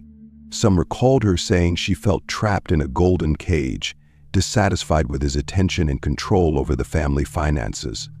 Experts confirmed that Greg may have been sedated before he died, and the divorce key found by the back door was not used in the break-in. These details strengthened the prosecution's case that the tragedy was pre-planned. Michela's attorneys built a defense around the idea that the prosecution focused on only one version of events, ignoring other possible scenarios. They tried to show that Michela could not have committed the crime, being a mother of three children, and that she was genuinely suffering after the death of her husband. The defense drew attention to the lack of direct evidence of her involvement, arguing that the evidence could be interpreted in different ways. The most difficult part of the trial was Michela's demeanor. Throughout the hearing, she seemed agitated and emotionally distressed, her tears in the courtroom appearing genuine. However, her reactions to some of the prosecution's questions were questionable. When it came to the financial side of their family life, she seemed to have more confidence than when the details of the night of the murder were discussed. After weeks of hearings, the court retired for sentencing. It took the jury 3 days to reach a unanimous decision. Their verdict came as a thunderclap. Michela Williams was found guilty of second-degree murder. They felt the prosecutors were able to prove her motive and actions that led to her husband's death. In 2014, Michela's trial resulted in a 60-year prison sentence with parole eligibility after no more than 30 years. For those who knew the Williams family, it was a shock. Some of Michela's friends had hoped to the last for her acquittal, while others thought the truth had finally prevailed. After the trial, Greg's relatives expressed satisfaction with the verdict, saying that for their family it was an important step towards justice. They emphasized that their main goal was to protect Greg's memory and secure the future of his children. Michelle's lawyers filed an appeal, but it was rejected, and the verdict stood. This trial has long been remembered in the local community. It became an example of how a carefully constructed case and attention to detail can help solve a complex crime. But even after the verdict, Michelle Williams' case continued to raise questions and controversy. Some saw her as a cold-blooded criminal, while others saw her as a woman victimized by difficult circumstances. Erin Everett was born in 1983 in Jerome, a small town in Pennsylvania. Her childhood was spent in a strict but caring family where the main values were hard work, respect, and following traditions. Her parents raised her in conservative views, and in her youth, Erin tried to meet their expectations. After graduating from high school, she chose a profession related to caring for people and took a job as a certified nurse at Simone's Lakeview Manor Estate, a nursing home in the neighboring town of Somerset. It was there in 2010 that she met Tori Minnick, a young co-worker who soon became more than just a work partner. Tori Minnick was 7 years younger than Erin. She was born in 1990 in Myersdale Township, also located in Pennsylvania. Her childhood was less stable. Her parents separated and her mother raised her alone, trying to give her daughter a better future. Tori was ambitious, fun-loving, and had an easygoing personality. Unlike Erin, she was not afraid to be herself and openly expressed her feelings. Their rapprochement began with friendship. Joint shifts at the nursing home, lunches before work, jokes in the corridors of the hospital. Tori was the one who filled Erin's life with light. In her company, Everett felt free, as if the heavy burden of constant control had been lifted from her. One day, Erin plucked up the courage to write Tori a message in which she revealed her romantic feelings for her friend and confessed that she would like to have her as a partner. The reply was short and confident. Tori agreed, as she had the same warm feelings. From that moment on, their friendship grew into something more. They began to spend more and more time together, and after a few months, Tori moved in with Erin at her parents' house. Everett's parents, though they noticed the change, preferred not to discuss the subject of their daughter's relationship. They hoped that this is just a temporary infatuation. In the fall of 2010, the young women officially became a couple. Erin made a proposal and Tori agreed. She even wore a ring, but when she came to her family home in Myersdale, took it off, hiding her status. The first few months were full of joy. Dinners together, walks, talking until deep into the night. They made plans. They wanted to move into a separate apartment, to start a new life. Erin believed that she had finally found someone with whom she would be happy. But by the end of 2010, everything began to change. Tori began to go away to her family more often, disappearing for weekends. She answered Erin's messages less and less often, and when she came home, she got irritated over nothing. Gradually, quarrels began to appear in the relationship. Mostly they were about money. Tori spent more than she earned, and Erin had to cover their common expenses, but the main cause of conflict was infidelity. Tori talked more and more about Cody Donaldson, her ex-boyfriend, whom she had been dating since high school. Erin tried to ignore it at first, but soon it became obvious. Tori started seeing him again. "He's just a friend," she said, but the emails and phone calls said otherwise. In the winter of 2011, the fights grew more and more fierce. Tori allowed herself to hit Erin first, jokingly, then more aggressively. She threw things at her, once pushed her in the shower so that a large bruise was left on Everett's back. Erin even went to the hospital to check for injuries. Erin's mother noticed these changes. One day she caught Tori holding her daughter in a chokehold. But instead of intervening, The woman warned her that the relationship would never end well. Nevertheless, Erin remained hopeful that things could be fixed. She said that if she tried harder, she would love her again. But in March 2011, she finally lost that hope. March 25, 2011, in the small town of Jerome, Pennsylvania, started out as an ordinary morning. It was slowly getting lighter outside the window, but the Everett family home was still quiet. It was dark in the basement that served as a bedroom for Erin Everett and her fiancé, Tori Minnick. The air stood still, with only the quiet breathing of a sleeping Tori disturbing the serene atmosphere. Erin sat on the edge of the bed, her gaze fixed on one point. The last few months had been difficult. A relationship that had once seemed happy had begun to fray at the seams. Tori had been away a lot, staying with her family, saying she needed more freedom. Lately there had been fights between them, and Erin felt she was losing touch with the person she considered most important in her life. The morning of March 25 did not portend anything unusual, but soon the silence was shattered by two deafening pops. The loud sounds rolled through the house, making the windows shake. Neighbors flinched, and some looked out the window, trying to figure out what had happened. It was rare for anything disturbing to happen in this neighborhood, much less anyone expecting to hear sounds like gunshots. A moment later, there was the sound of shattering glass. And then, as if in despair, a woman's voice broke the morning silence. This was Erin's account of the unfortunate morning she had lost her loved one, Tori Minnick. With trembling hands, I dialed the number of my mother, Patricia, the victim continued. Her voice was agitated, her breathing confused. When her mother answered, Erin could barely explain that an unknown person had broken into the house. It had happened suddenly. Someone in a mask had been in the basement, grabbed both girls, followed by loud noises, and then the person had quickly fled. Patricia froze, trying to realize what she had heard. Then her voice filled with anxiety. She immediately asked where Erin was, if she was all right.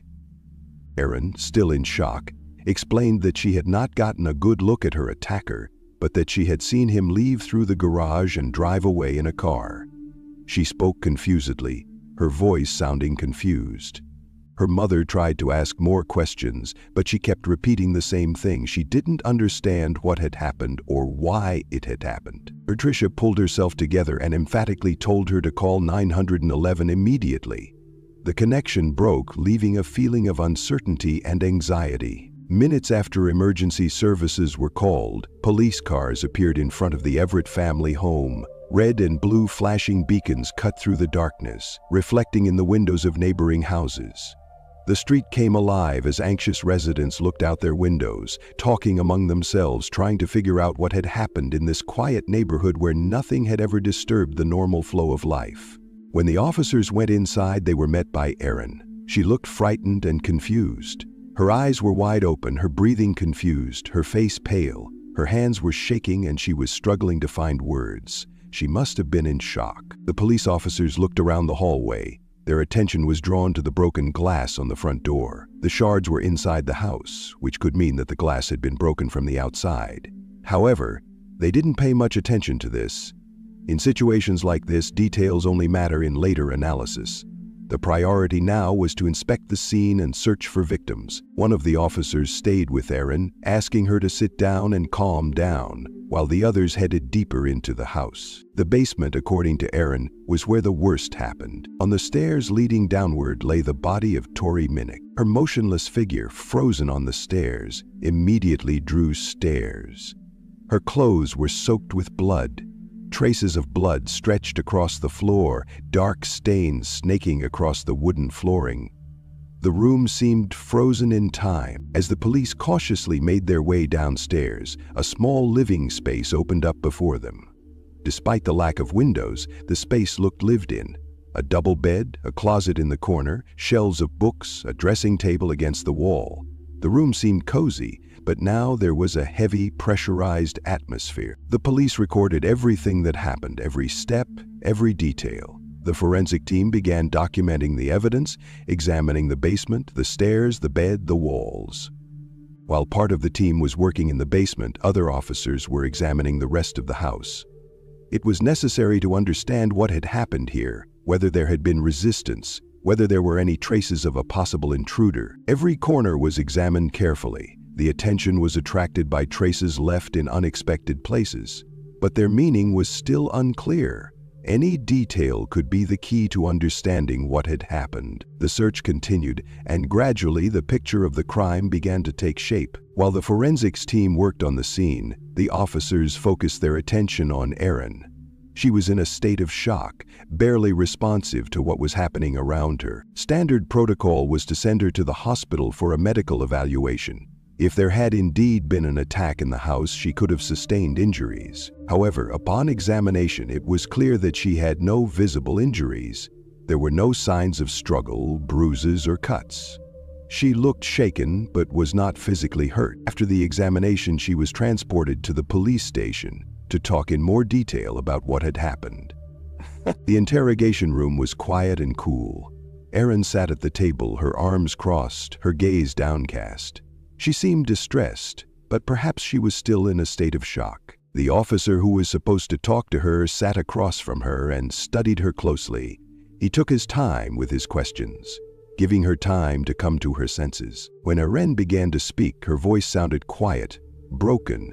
She said she had heard rustling noises. There was a stranger in the house. She couldn't see his face, but she could see black clothes. She said the man went down into the basement and then there were loud noises. It happened so quickly that she didn't have time to do anything. After that, she said, the stranger ran out of the basement, went through the house and broke the glass of the door, fleeing.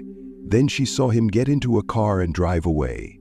Her hands were shaking as she recounted all this, and there was genuine confusion in her voice. The policemen listened attentively to her story. They didn't interrupt, didn't ask questions, just took notes. But with each minute, with each new clarification, the picture of what had happened became more and more complicated. After Erin's interrogation was completed, the investigators began to compare her story with the evidence collected at the scene. Usually the details of a crime gradually come together, but in this case, the more the police analyzed what had happened, the more questions arose. The first thing that stood out was the absence of any signs of struggle on Erin's body. According to her, the intruder attacked them both. He broke into the basement, suddenly attacked Tori, and Erin was next to her, surviving the horror. According to her, it all happened too fast. She didn't have time to react. But if there really was an episode of holding the two girls in the house, why wasn't there any damage on Erin? Police officers are accustomed to crime victims, especially in cases of assault, suffering minor but noticeable injuries. Even if the person didn't fight back, there could be scratches, bruises, pressure marks, or contact blows. But Erin had nothing. Not a single bruise, not a single abrasion, not even a reddening of the skin that would indicate physical contact with her attacker. Investigators made a note that this fact didn't fit the picture. Perhaps she simply offered no resistance. Perhaps the assailant didn't consider her a threat and ran right away. Even so, something didn't add up. The next detail that raised questions was the broken glass on the front door. Erin claimed that the intruder had broken the window while fleeing the house. At first glance, it seemed logical. In a hurry, the perpetrator could have swung, broken the glass, and fled. But when criminalists examined the scene more closely, they saw that all the pieces were inside the house. If someone had broken the glass from the outside, most of the shards would have gone onto the porch. But if it was broken from the inside, it's a different story. At this point, the investigators did not jump to conclusions. A shocked Erin could have simply gotten the details wrong, and that did not necessarily indicate a lie. However, this point was recorded in the reports and sent for further analysis. The next disturbing point was that none of the neighbors saw anyone driving away from Erin's house. She claimed that the intruder had fled in a car that she had seen with her own eyes.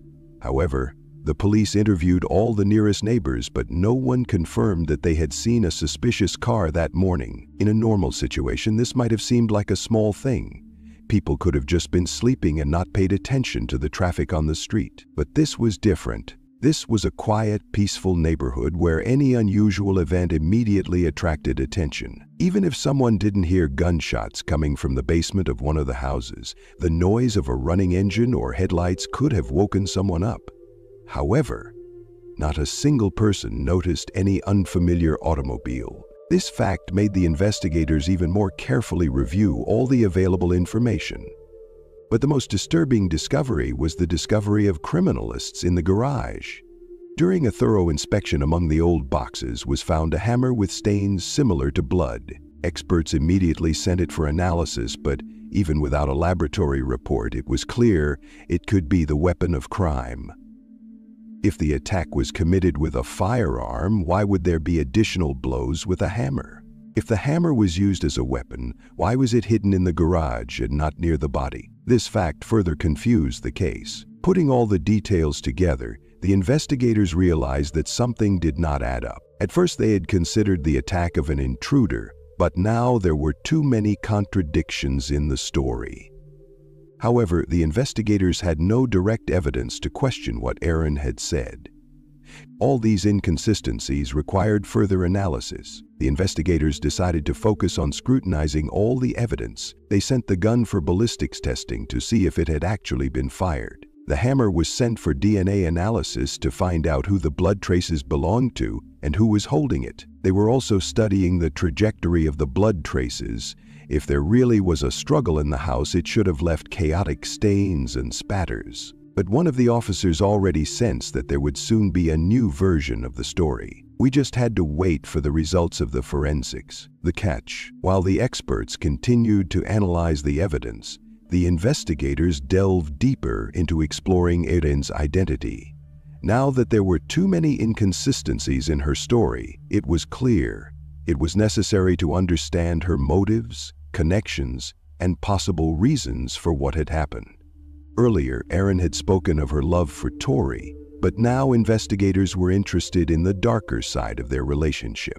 Interviews with relatives, friends, and colleagues showed that not everything was as serene as it seemed at first glance. According to acquaintances of the couple, since the end of 2010, the relationship between Erin and Tori began to deteriorate rapidly. Tori became distant, more and more often spent time in his hometown Meyersdale, in the house of his family. She no longer hid contacts with her ex-boyfriend, Cody Donaldson, with whom she dated before her relationship with Erin. Friends said that there was growing conflict between the girls. Some claimed that Tori was rude to Erin, could humiliate her in conversation, allowed himself to mock her feelings. In addition, co-workers confirmed that Tori openly discussed her relationship with Cody, even when she was with Erin. Investigators realized that what they had in front of them was not just a tragic incident, but a story of deep emotions, jealousy, and hidden pain. But for now, it wasn't enough to draw conclusions. Disturbing correspondence with Billy Nair. The real breakthrough in the investigation came when forensic investigators examined Erin's phone. As it turned out, on the eve of the tragedy, and even on the day of the murder, Erin actively corresponded with Billy Nair. Billy, 27, was the fiancé of Erin's cousin. They were friends, but now investigators saw something more. Erin actively questioned Nair about handguns, what models were available, how to use them properly. She was interested in how to load the gun, where to store ammunition, and what caliber ammunition is most effective. At first glance, the questions may have seemed like ordinary curiosity, but given the subsequent events, they took on a sinister connotation. The police were particularly alerted to the fact that Erin and Nair had discussed the purchase of ammunition. This meant that the weapons were not just in her possession, but possibly planned for use. However, the most shocking message came from Nair's side. In one of the texts, he asked the question, "When will everything happen?" This phrase made it clear that something was already being planned. Investigators realized that Erin could have discussed the details of what happened in advance, which completely contradicted her initial claims of a random attack by an intruder. Upon further examination of Erin's correspondence with Billy Nair, investigators discovered even more disturbing details. Among the messages sent after the crime was one that particularly struck detectives.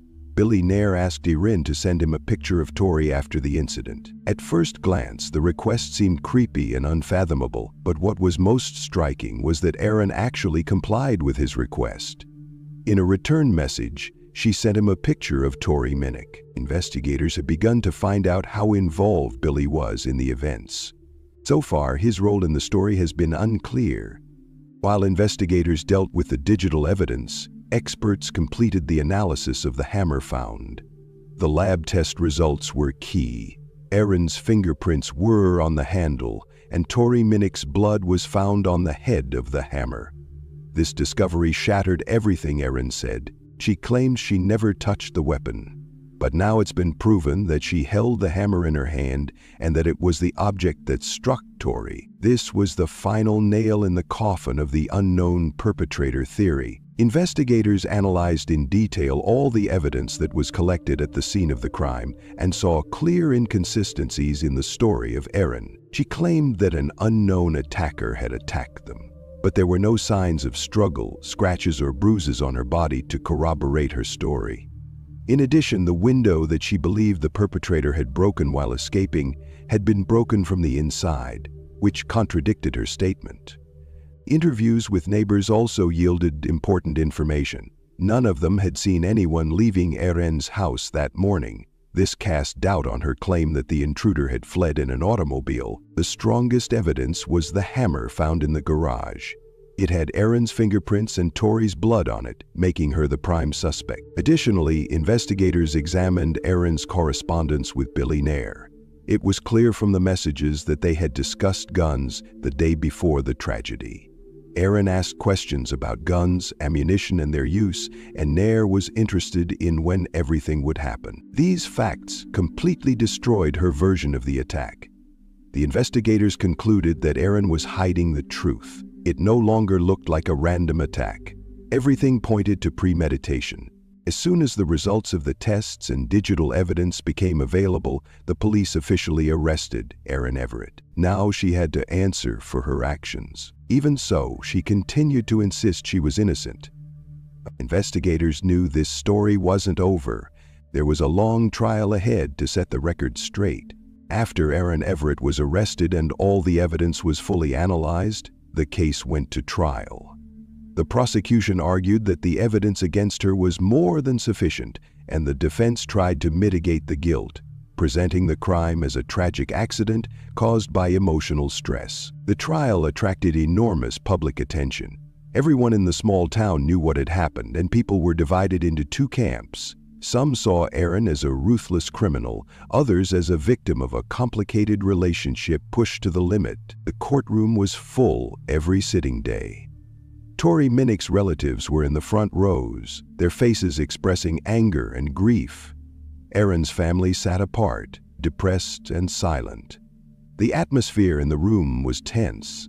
The judges listened attentively to both sides, realizing how complex the case was. The parties presented their arguments, the witnesses testified, and a complete picture of what had happened gradually emerged before the judges. The prosecution presented several key pieces of evidence to prove that the murder was premeditated and elaborate. The first major argument was an inconsistency in Aaron's testimony. She claimed that the house had been broken into by an unknown intruder who first attacked Tori and then fled. However, her words were not supported by the evidence. There were no signs of a struggle on her body, no bruises, scratches, or other injuries that would indicate a confrontation with the perpetrator. The next thing the court questioned was the broken window. Aaron claimed that the intruder had kicked it out while fleeing the house. However, the shards of glass were inside the room, indicating that the window had been broken from the inside. This fact undermined the theory of a sudden intrusion by an unknown perpetrator. The prosecution also presented the results of interviews with neighbors who stated that no one had seen the getaway car that Aaron had mentioned. If someone had indeed fled the scene, especially in a quiet neighborhood where any quick movement in the morning would have attracted attention, they would certainly have been spotted.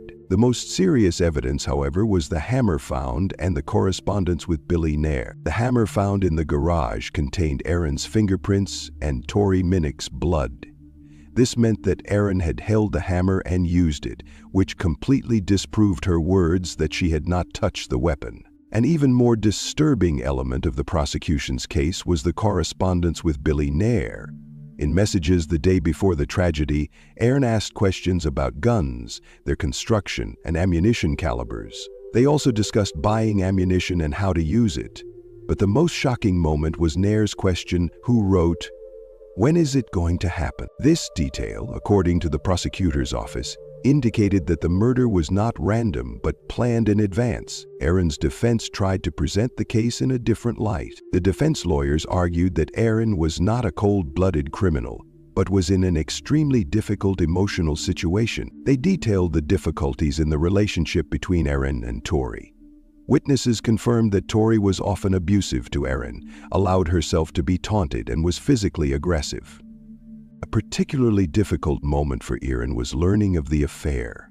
In recent months, she had become increasingly suspicious of Tori's involvement with her ex-boyfriend, Cody Donaldson.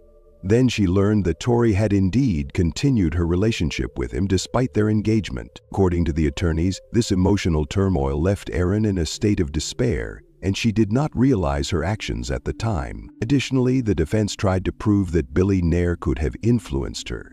They argued that he encouraged her to think radical thoughts by steering her conversations in the right direction.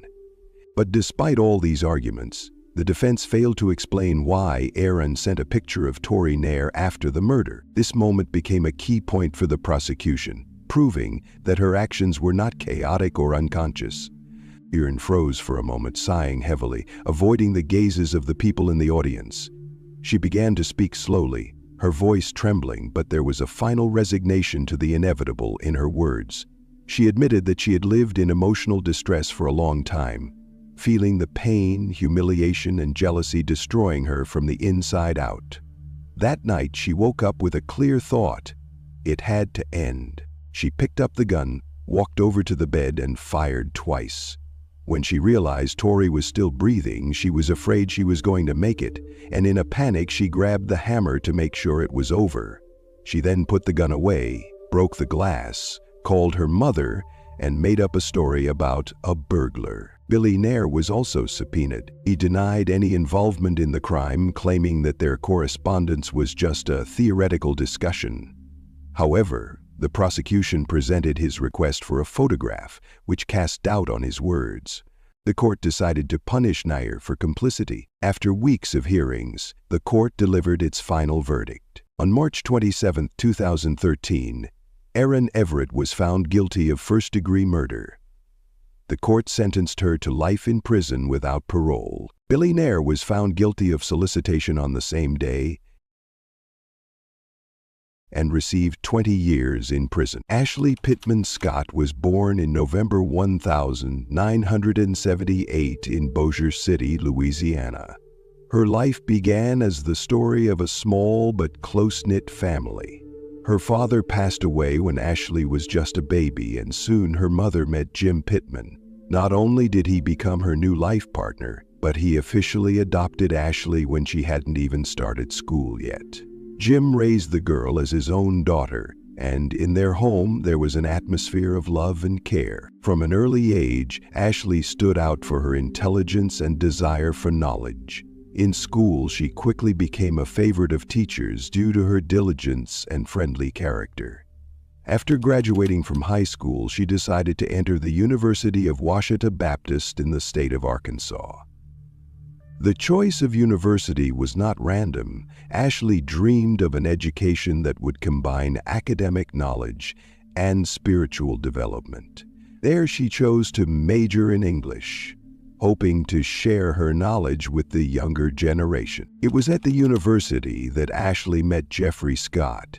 He studied at the Faculty of Business and planned to make a career in the commercial sphere. The first impression he made was difficult to call unambiguous, self-confident, charismatic, but at times prone to ostentatious ego. Despite their differences, however, a relationship quickly developed between the two men.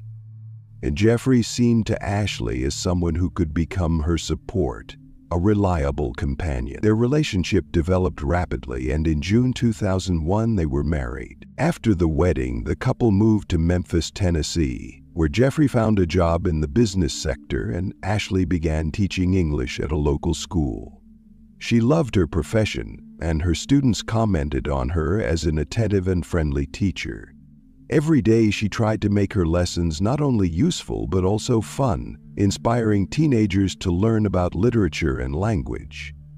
Her colleagues noted that Ashley always brought warmth and a positive attitude to the team. At first glance, the Scott family seemed perfect. Going to events together, smiles in photos in a cozy home in Memphis gave the impression of harmony.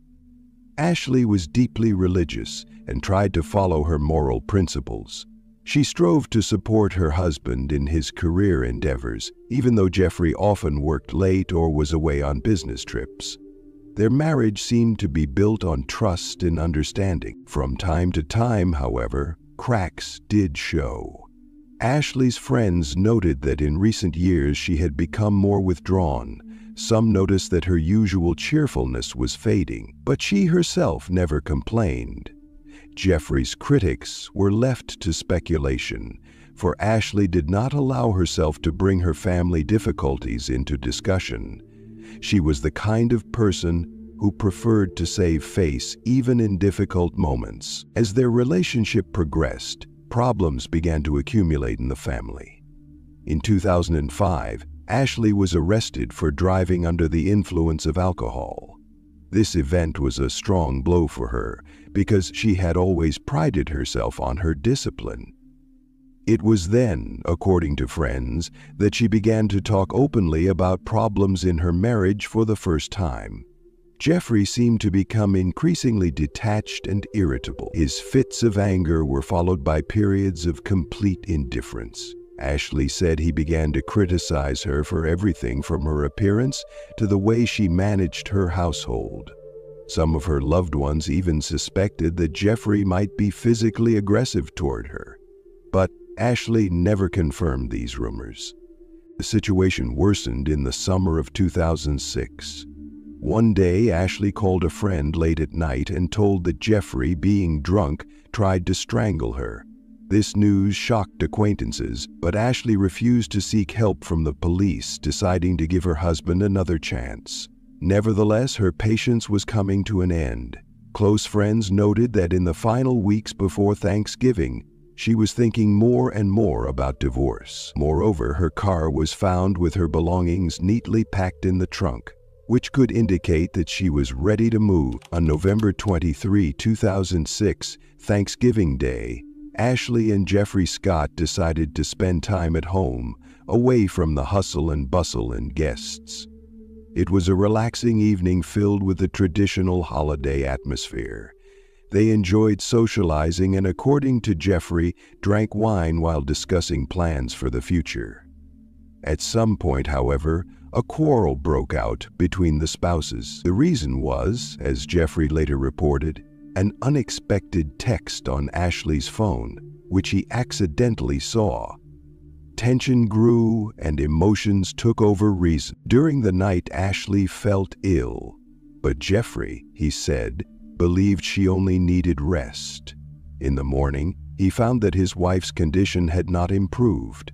Agitated, he began looking for ways to help his wife, who was in a dismal physical condition. On the morning of November 24, 2006, very early in the day after Thanksgiving, Jeffrey Scott made his first call.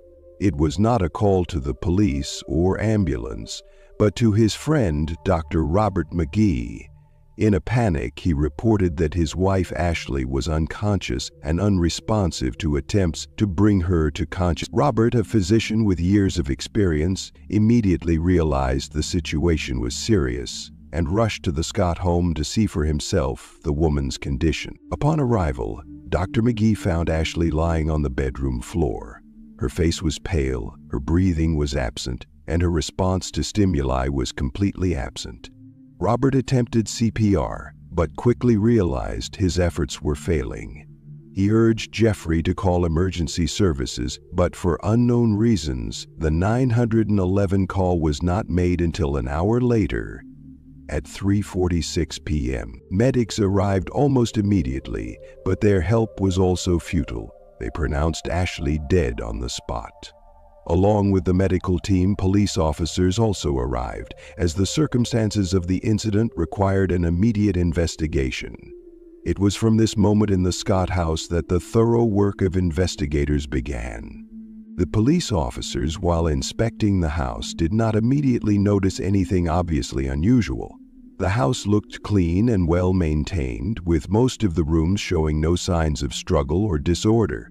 However, the bedroom where Ashley was found hid subtle details that experienced investigators couldn't ignore.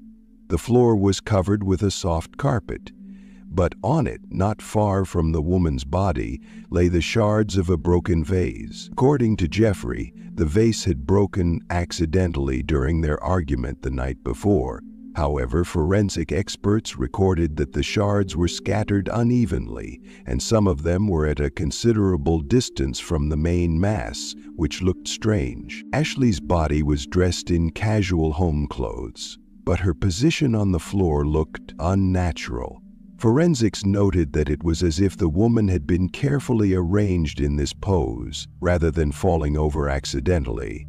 There were no obvious signs of recent physical abuse on her face or body, but a more detailed examination was left to forensic experts. Several stains were also found on the bedroom floor, initially mistaken for normal dirt or shoe marks, but the experts decided to take them for analysis. During the first interrogation, Jeffrey said that he and Ashley had been drinking on the evening of November 23 while discussing family matters.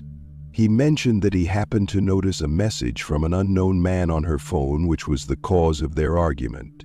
According to him, after the conflict, Ashley went to the garage to be alone and calm down.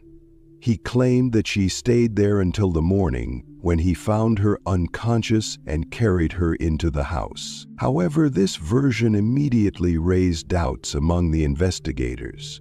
First, the time gap between Ashley's deteriorating condition and the call for help seemed too long. Second, police noticed several inconsistencies in his story.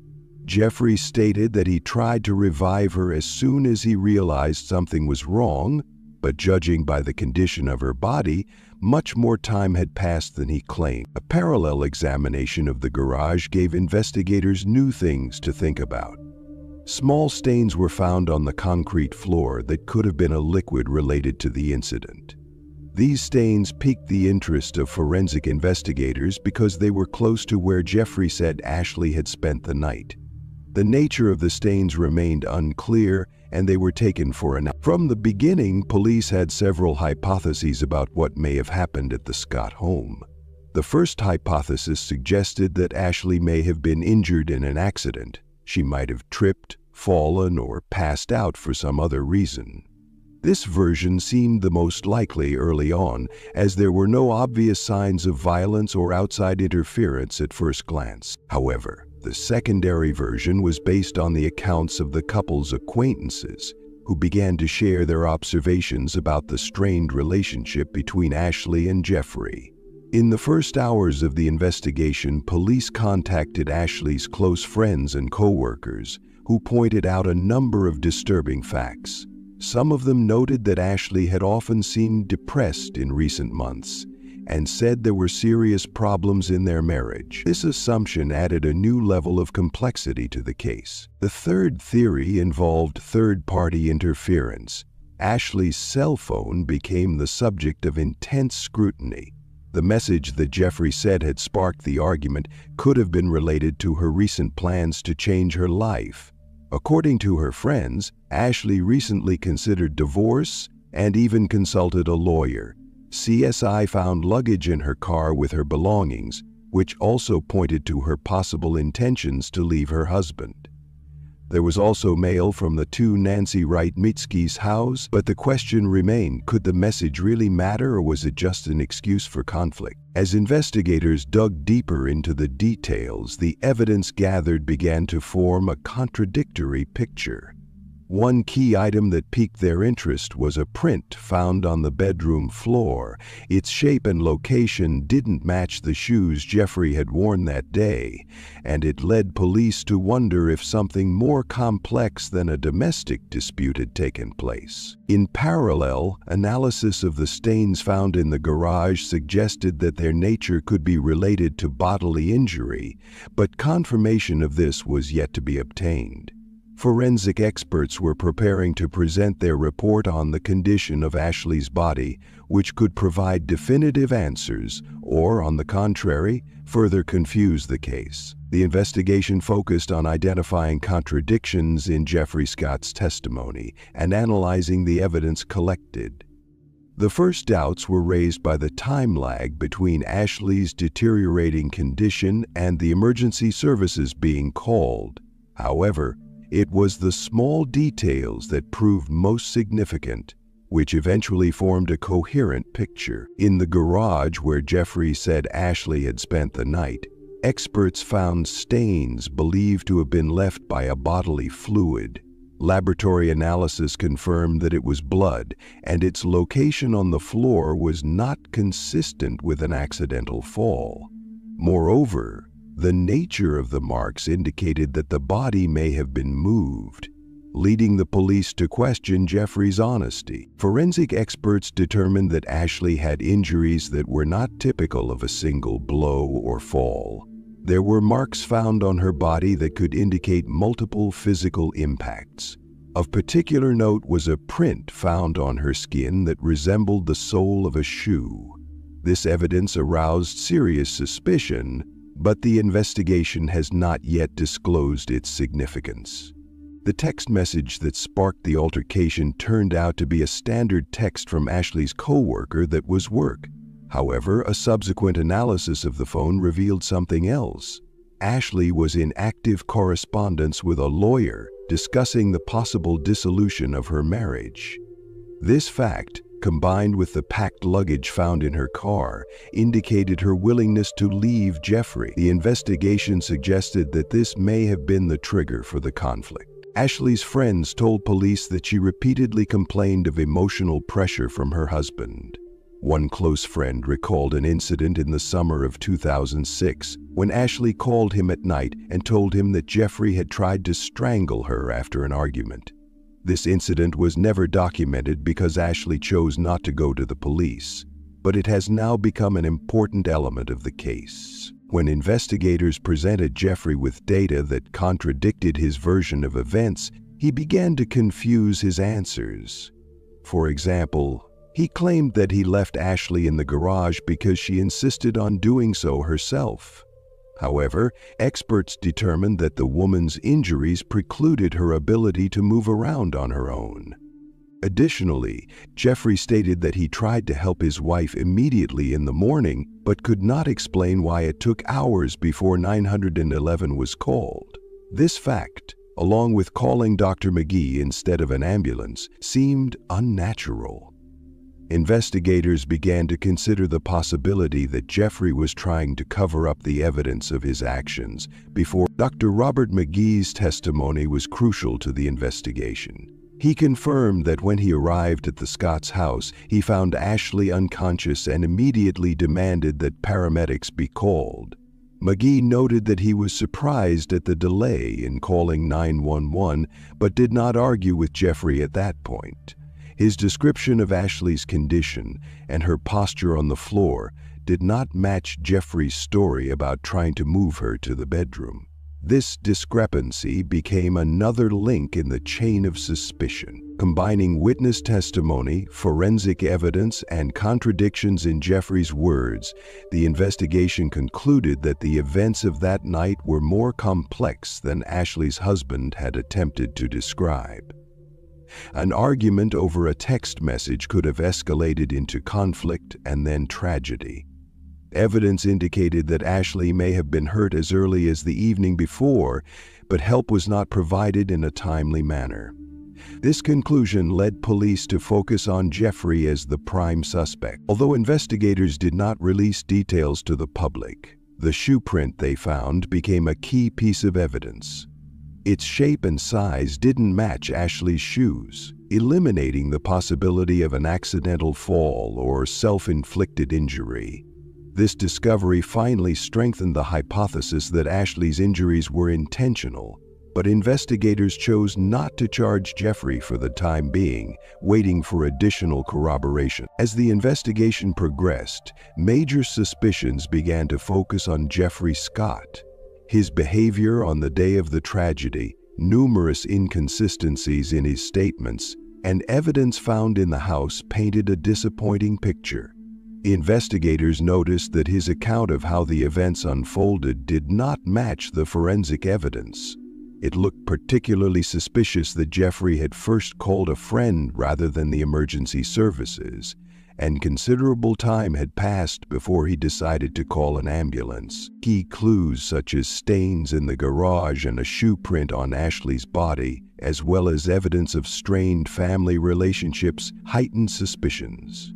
The couple's entourage confirmed that Ashley had recently planned to leave her husband, which could have been the catalyst for the tragic conflict. Her belongings, packed in the trunk of the car, hinted at preparations for a drastic change. As a result of the accumulated evidence, Jeffrey became a major player in the case. Investigators were convinced that he knew more than he was saying and began to build an accusatory line to bring formal charges against him in connection with the incident. Jeffrey Scott remained under close police surveillance while investigators gathered additional evidence.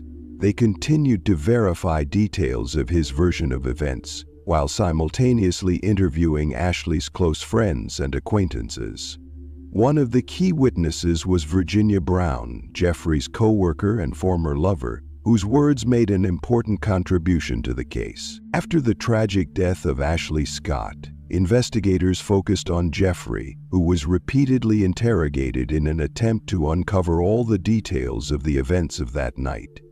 With each interrogation, his testimony became less and less convincing, and contradictions in his story helped police get closer to the truth. Jeffrey's first interrogation took place a few hours after Ashley's body was found. He looked worried but kept his cool.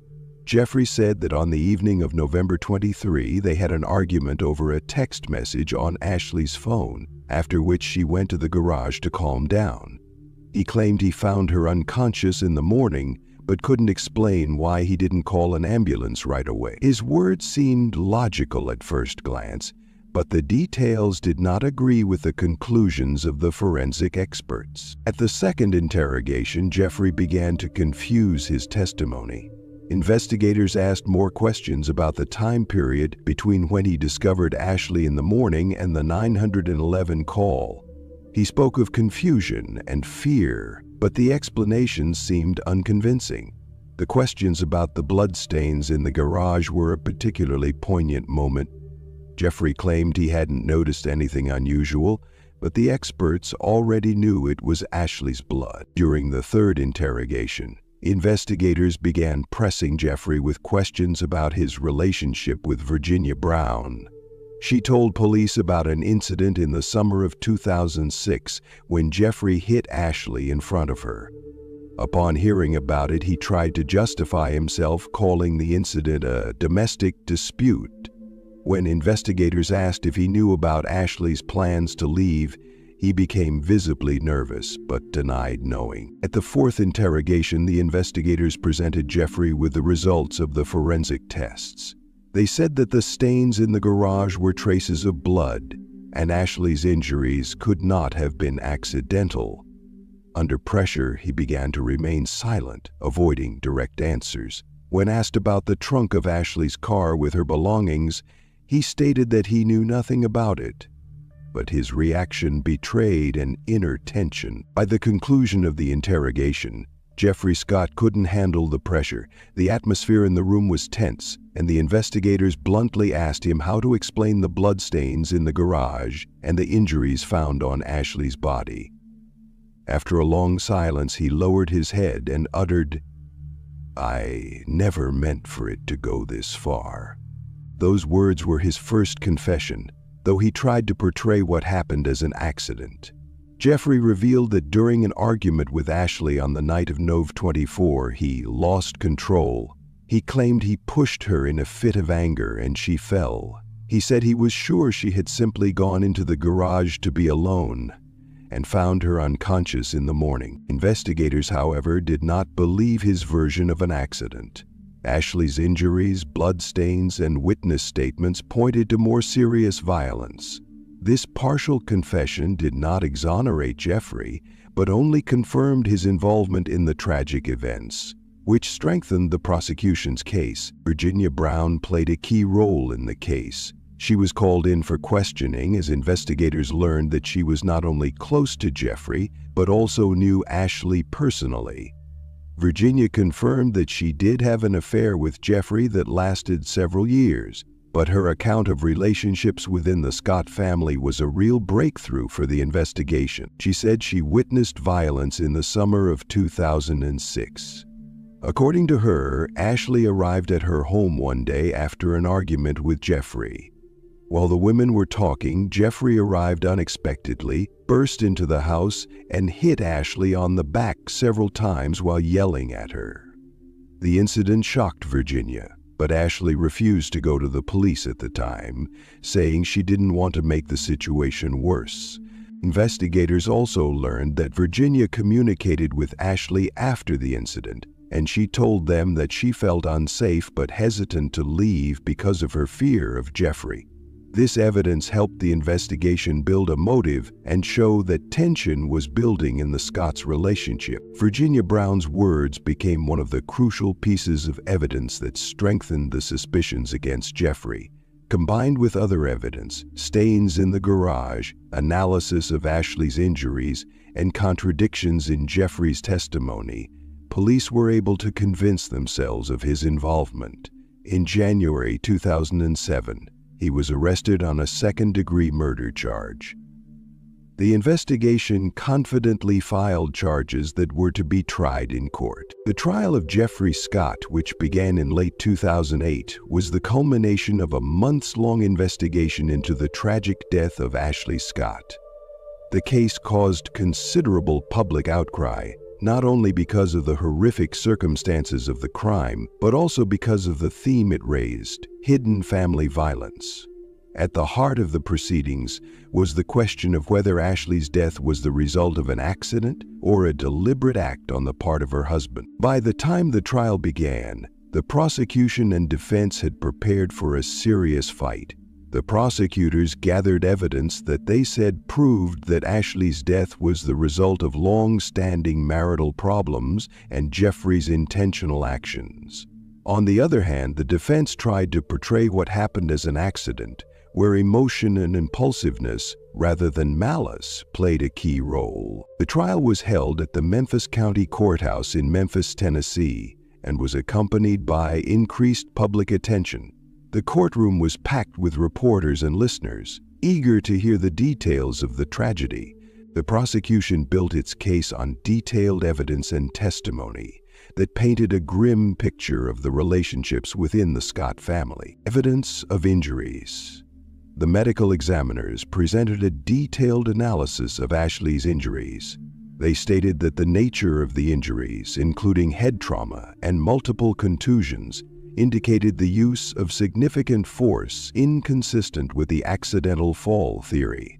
The experts said the injuries showed evidence of multiple impacts, which confirmed the investigation's findings. Bloodstains. Prosecutors emphasized the bloodstains found in the garage. Lab tests confirmed they were Ashley's. Moreover, their location indicated that the tragedy began there, and then the body was moved into the house. This contradicted the defense theory that Ashley had gone to the garage on her own after the argument. Testimony. One of the most significant moments of the trial was the testimony of Virginia Brown, Jeffrey's former co-worker and mistress. She told the court that she witnessed an episode of violence in the summer of 2006 when Jeffrey hit Ashley in her home. She also testified that Ashley repeatedly complained to her about tensions in the marriage and spoke of her fear of her husband. The prosecutor's office also presented Ashley's correspondence with her attorney, where she discussed a possible divorce. Luggage found in her car with personal belongings was further evidence of her intentions to leave her husband. Prosecutors argued that it was these plans that motivated Jeffrey's actions. Jeffrey's defense stuck to the version of events that what happened was an accident caused by an emotional outburst. The defense attorneys insisted that the conflict between the couple started because of a text message Jeffrey accidentally noticed on Ashley's phone. They argued that the quarrel was common for the couple and did not go beyond a verbal conflict. According to them, Jeffrey accidentally pushed Ashley, and her injuries were the result of an unfortunate fall, psychological state. Jeffrey himself took the stand in court, stating that his actions were unconscious.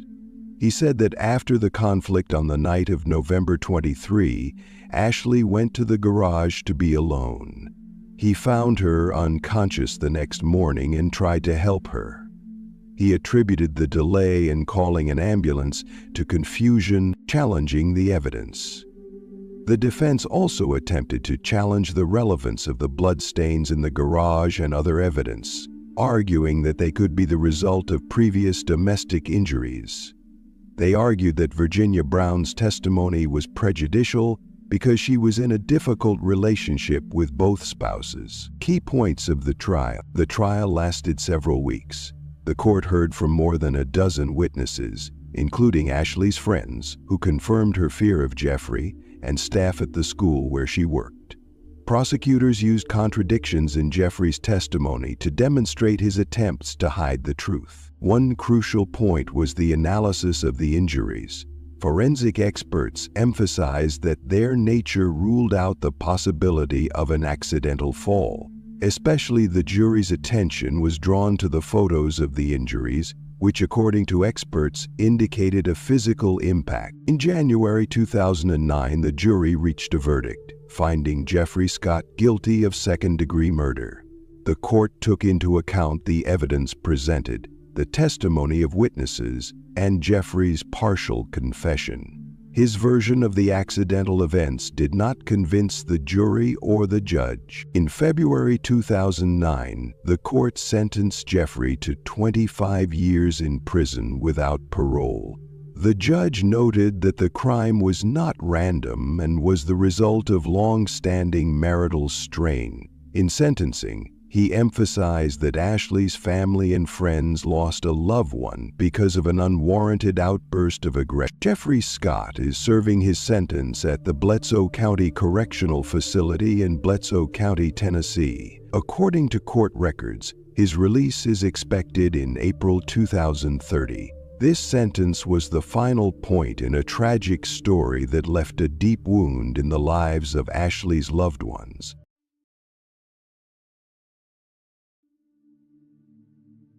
Carolina Crouch was born on July 12, 2001 in sunny Athens. Her mother was Filipino and her father was British, making her heir to two different cultures. Carolina's childhood was spent surrounded by ocean breezes and warmth, which symbolized a calm and happy life. At school, Carolina stood out not only because of her exotic appearance, but also because of her talents.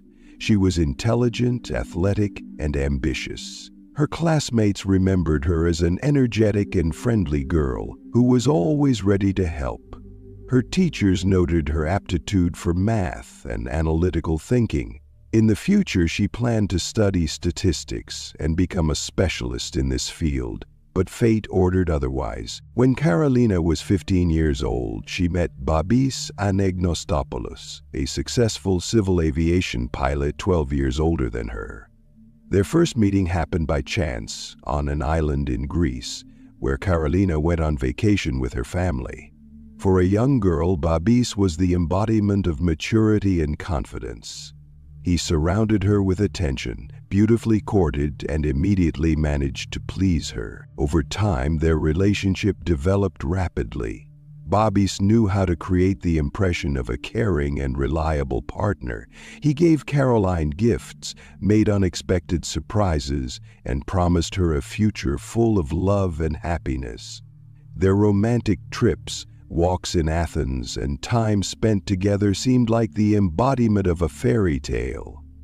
When Carolina turned 18, the couple decided to live together. Despite the age difference, they looked like a harmonious couple.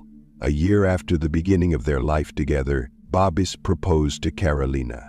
The wedding took place on one of the picturesque Greek islands in 2019. Carolina was in a modest white dress, and the guests, among whom there were only the closest people, remembered this day as filled with joy and warmth. In 2020, their family was enlarged. The birth of a daughter, Lydia, was a happy event for Carolina. She quickly adapted to her new role as a mother, enthusiastically taking care of the infant. On social networks, she shared pictures of happy moments, signing them with the words, "My life now has found real meaning." Bobby, for his part, was proud of his family, telling his colleagues how happy he was at home. Happiness Bay. Their home in the Glicanera neighborhood was an example of coziness. Light-colored furniture, minimalist design, and lots of pictures of smiles on the walls created a sense of harmony. Neighbors spoke of them as the perfect couple. Bobby's was always friendly and Carolina was warm and welcoming. However, the facade of idyll hid cracks. Over time, Caroline began to notice traits in her husband's behavior that troubled her. Barbas could be demanding, sometimes too controlling. He checked her phone, inquired about her every move, and made jealous scenes.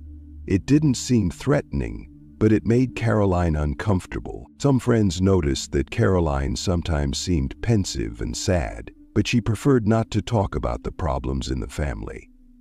"Bobby's is just worried about me. It's because of his love," she told those who asked about her mood. Soon after the birth of their daughter Lydia, relations between the couple became more strained. Caroline was exhausted by maternal duties, and Bobby's was often absent due to work. These difficulties were natural for a young family, but Caroline increasingly sought solitude. She began keeping a diary where she wrote down her thoughts and emotions, trying to make sense of what was happening. On the evening of May 10, 2021, everything looked familiar in the Crouch family home. Barbas had returned from work, and the family spent the evening together. Caroline played with Lydia, and Barbas pretended, as usual, to be tired after flying. But behind the closed doors of this seemingly perfect family, something was brewing that no one around them could have predicted. In the early morning hours of May 11, 2021, a house in the Glicanera neighborhood, surrounded by verdant trees and quiet neighborhood streets, became the center of a massive police investigation. Nothing in the neighborhood portended tragedy, but inside the house, hidden behind a neat facade, a scene played out that shocked not only the locals but the entire country. On the second floor, in a cozy bedroom under the mansard roof, police discovered the body of 19-year-old Caroline Crouch. She was lying on the bed, her face turned downward. Her hands were bound, and next to her was a cradle containing their infant 11-month-old Lydia, who fortunately remained unharmed. Next to it on the floor was Carolina's husband, Bobby's Anastopoulos. His hands and feet were bound and his mouth was taped shut. The security tape had been removed from his mouth, but he was still keeping his head down. The man looked exhausted, as if he had been through a terrible ordeal. The house itself looked strange. On the first floor, the living room was scattered with things. Open drawers, overturned chairs, as if someone had been looking for something valuable. However, the furnishings did not look as if a fight had taken place. There were no signs of a struggle on the floor, typical of an unexpected intrusion. In the other rooms, order was virtually undisturbed. The staircase leading to the second floor attracted special attention of the investigators. On its railing was found a leash on which the family's dog, a young husky named Roxy, had been hung. This cruel act raised many questions. Why did the burglars, who had come for money, take the time to kill an animal? When Babis was able to speak, he told the officers his version of what happened. According to him, at about 5:30 in the morning, 3 unknown men, hiding their faces under hoods, entered the house through the basement window. They acted silently, killing the dog to avoid noise, and then went up to the bedroom where Carolina, himself, and their daughter were. Babis described the burglars as ruthless and professional. According to him, they threatened with guns, demanding money and valuables.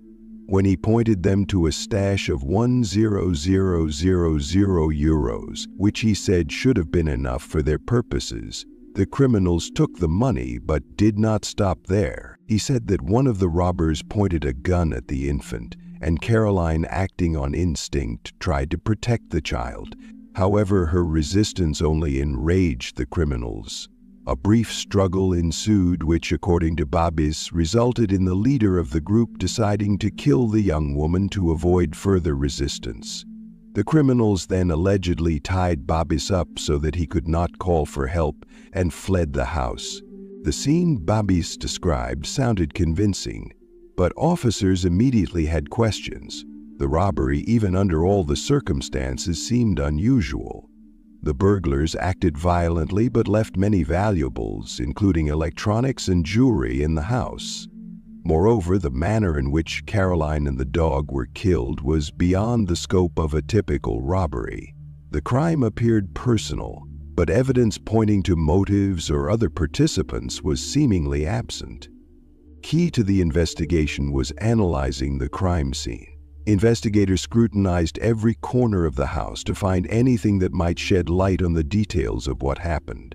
Were the burglars too aware of the house? Why didn't they leave any signs of forced entry on the doors and windows? In the first phase of the investigation, the investigative team focused on reconstructing the events of that night. Police interviewed neighbors to see if anyone heard suspicious noises or saw strangers. However, the neighborhood was quiet, and no one reported any suspicious activity. This added even more questions.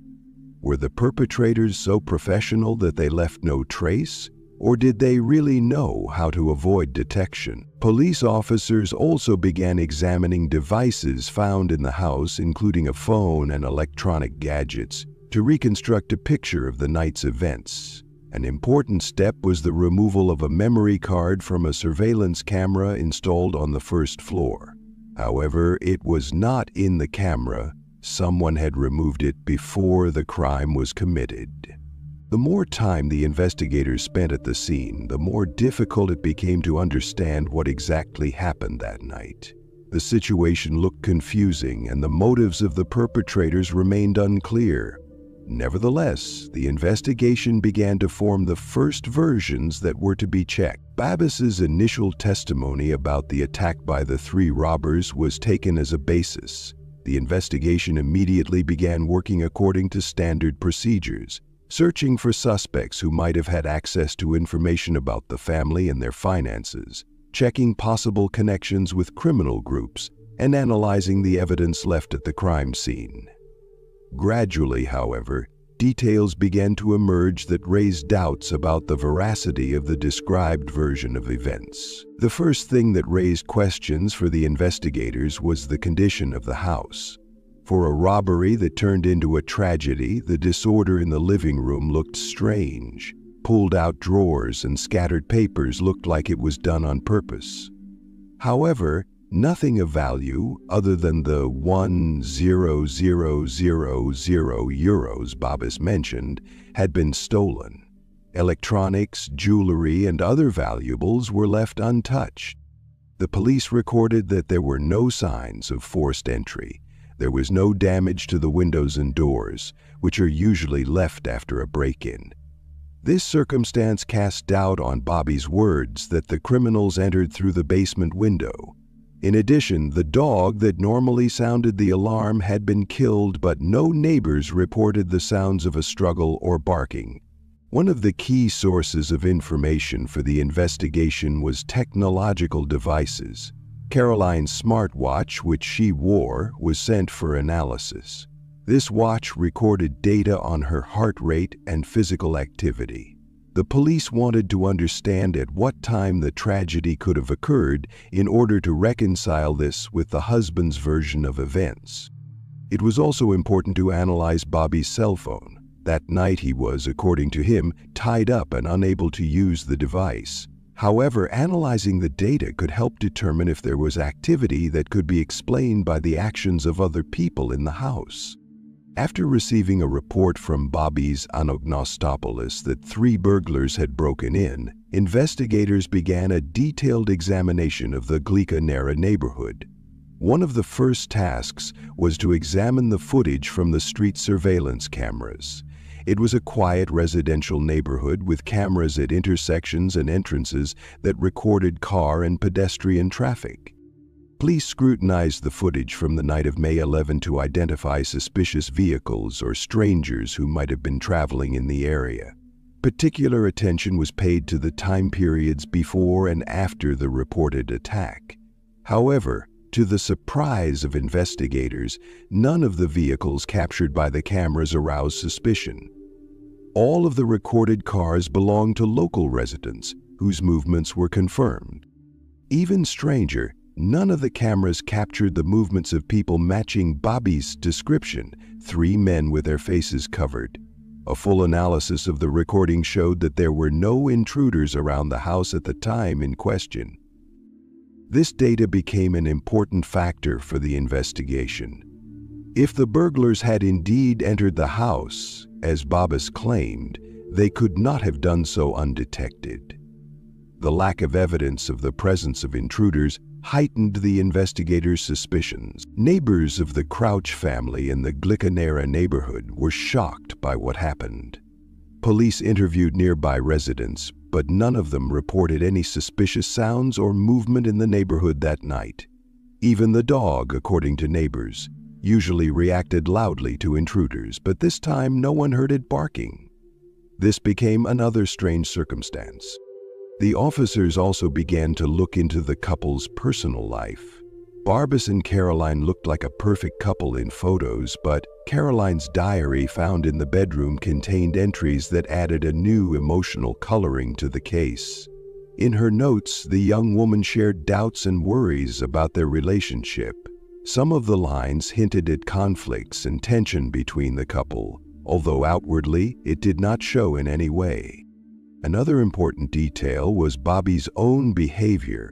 Despite his testimony and emotional statements about the tragedy, investigators began to notice inconsistencies in his stories.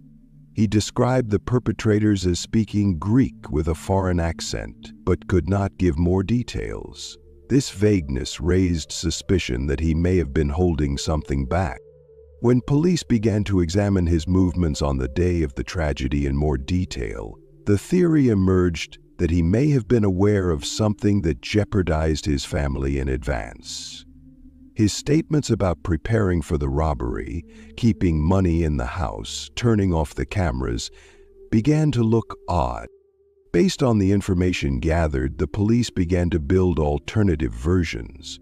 Investigators doubted that the attack was committed by a group of professional robbers. Too many details indicated that the crime could have been staged. The order in the house, the selectivity of the stolen goods, the absence of signs of forced entry. The investigation into the death of Caroline Crouch continued for weeks. The details police uncovered at the crime scene began to form a picture inconsistent with the initial version of events provided by her husband Bobby Anastopoulos. Despite his claim of an attack by 3 armed robbers, more and more evidence pointed to an internal dynamic unrelated to outside intruders. Investigators' persistence and technology were key to solving this tragedy.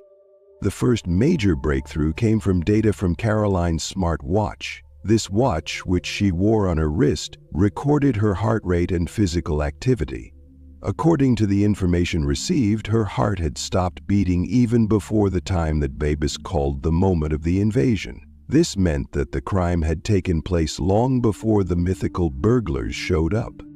Another important piece of evidence was the memory from the surveillance camera. Barbas claimed that the perpetrators removed the memory card to destroy the evidence. However, analysis showed that the card had been removed much earlier than the alleged attack. This discrepancy led to the first suspicion. The person who removed the memory card was most likely from the house, not a random intruder.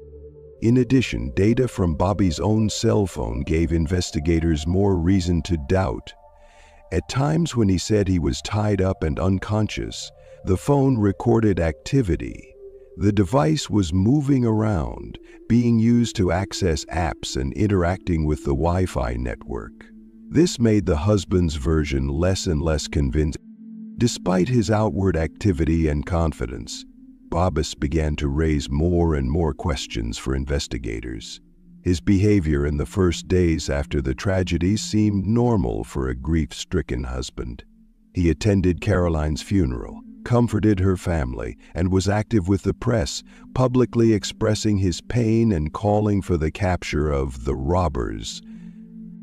However, close observation of his behavior revealed oddities. He was unnecessarily calm during interviews, and his descriptions of the robbers became less and less accurate.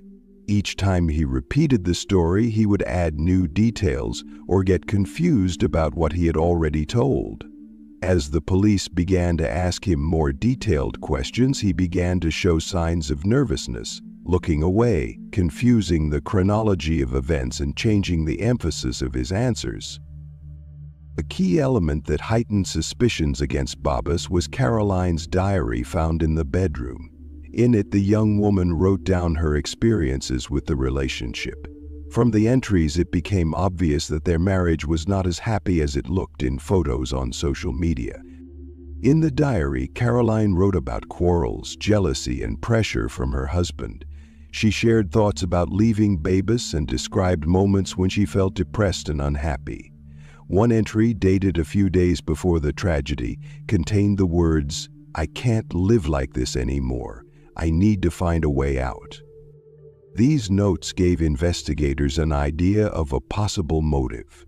If Caroline was indeed planning a breakup, it could have caused Barbas to feel strong emotions, especially given his control over their lives. On June 17, 2021, more than a month after the tragedy, police called Barbas in for another interrogation. This time, the investigators were confident in their suspicions and decided to confront him with the accumulated evidence. The interrogation began with questions that centered on the time of Caroline's death.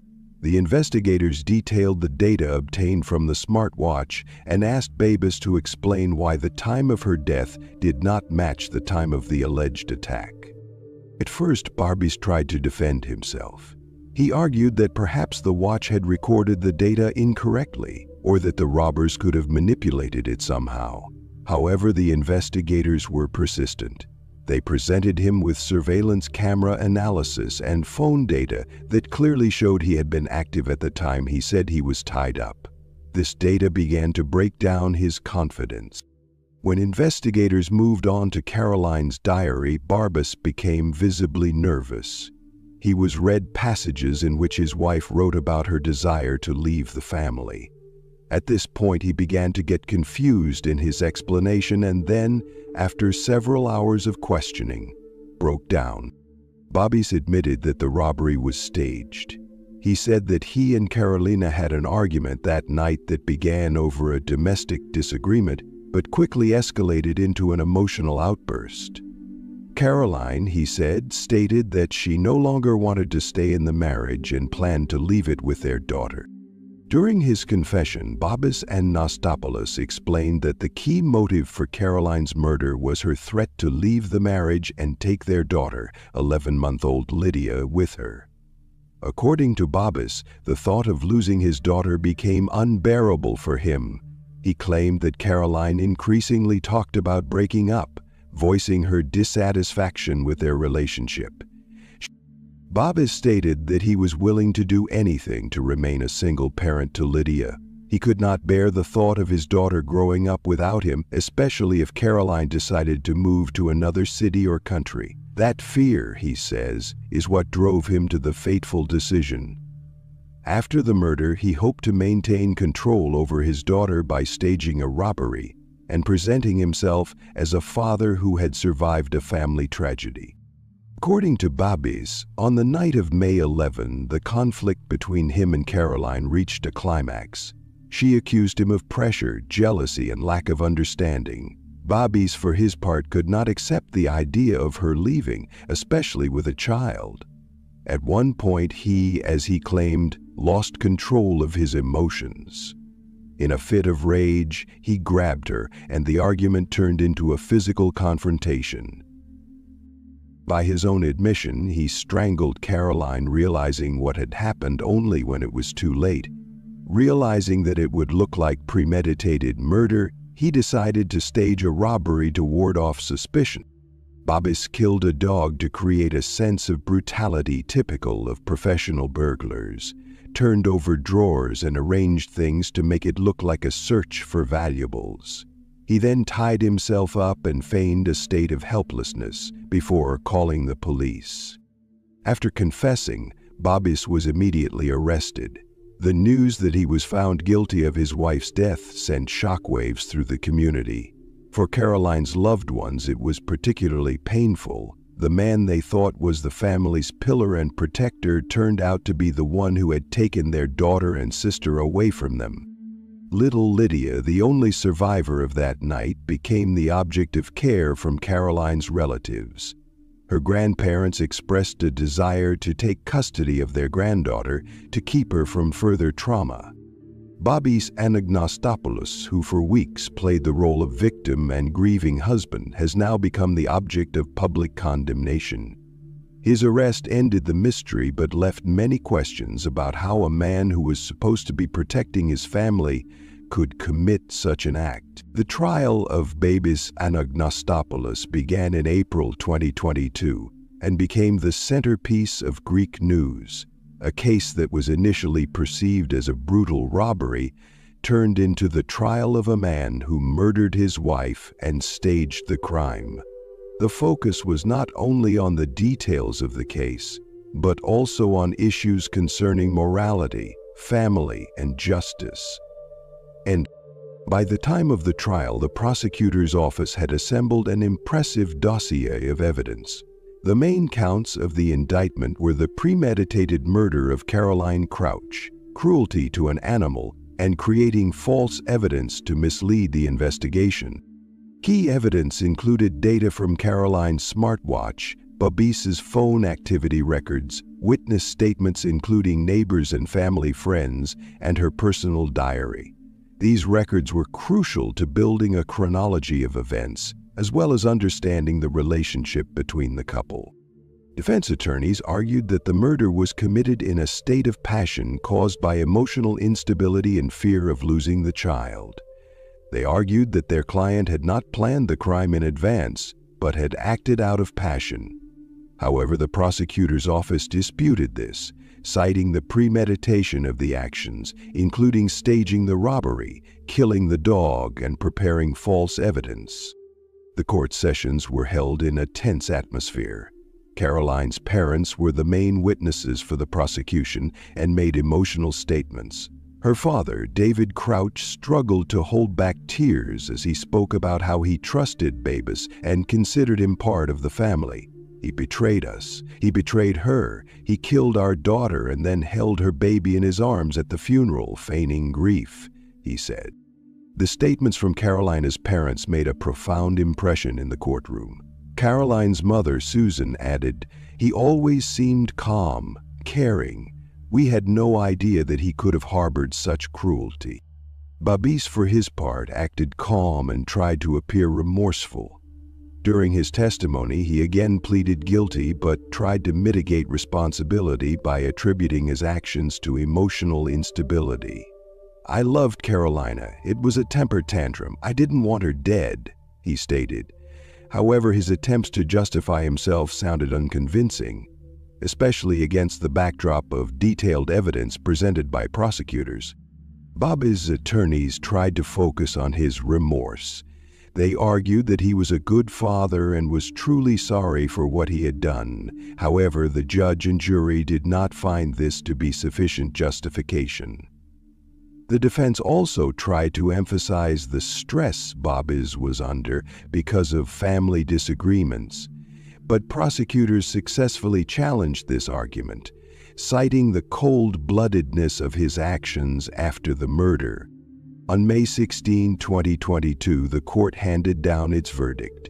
Bobbis Anagnostopoulos was found guilty on all charges: life imprisonment for the premeditated murder of Caroline Crouch, an additional sentence of 10 years in prison for cruelty to an animal, and a fine for misleading the investigation. The judge in sentencing noted that the crime was committed with knowledge of his actions and was accompanied by attempts to avoid responsibility through manipulation and lies. The sentence was welcomed by both those present in the courtroom and the general public. After the verdict, public attention turned to the fate of Lydia, the daughter of Caroline and Bobbis. The little girl, orphaned by her own father's actions, became the object of the Crouch family's concern. Caroline's parents, David and Susan, applied for custody of their granddaughter in order to raise her in a loving environment. The court granted their request, and Lydia went to live in Manulu, Philippines, where her mother had lived as a child. Carolina's parents said they will do everything they can to shield their child from traumatic memories and ensure she has a happy future. The story of Caroline Crouch and her young daughter will always be remembered as a tragedy that raised questions about domestic violence, personal responsibility, and justice.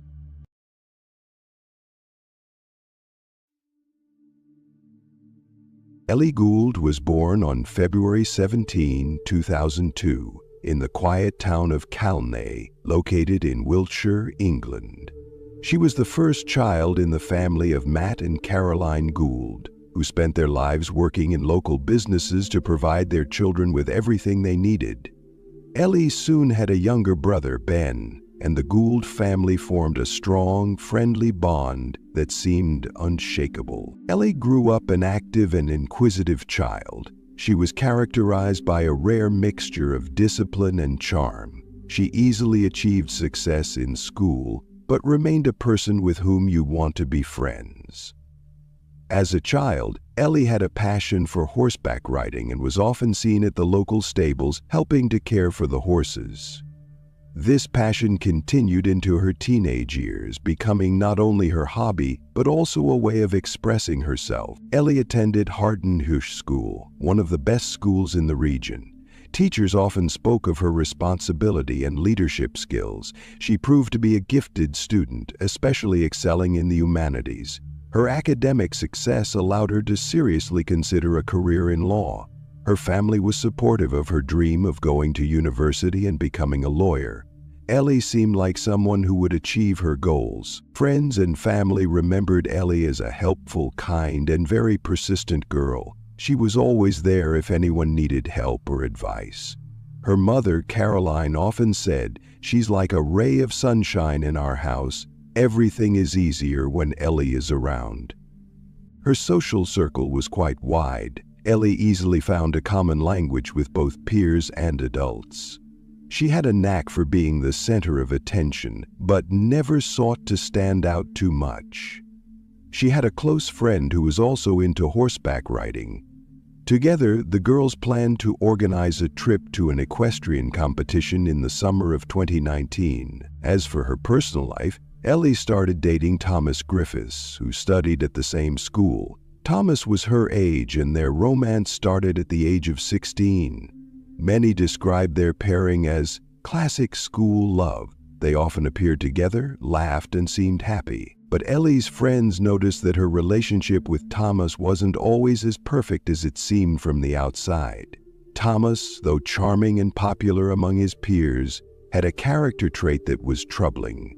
He was prone to jealousy and, as some of Ellie's friends said, sometimes showed excessive control over her. In early 2019, Ellie began to notice that Thomas was increasingly trying to limit her social circle. He repeatedly expressed dissatisfaction with her friendships with some classmates, accusing her of lack of attention. Ellie tried to find a compromise, but gradually began to realize that their relationship no longer brought her joy. Her parents, especially her mother, saw how this was affecting their daughter. Ellie was a strong personality, Caroline recalled, and she didn't want to live under someone else's control. In late April 2019, Ellie made the decision to part ways with Thomas. The conversation was difficult, and according to close friends, Thomas took the breakup painfully. He tried to convince her to change her mind, but Ellie remained adamant. After the breakup, Ellie seemed calm, according to her friends. She devoted herself to studying for exams, planning summer vacations and time with her family. A smile reappeared on her face, and dreams of the future seemed closer than ever. The week leading up to the tragedy went by with no apparent problems for Ellie. She attended school, played sports, and spent time with her family. Her father recalled, "We had no idea anything could be wrong. Ellie looked happy and full of energy." In the days before the tragedy, Thomas tried several times to contact Ellie, sending her messages, but received no response.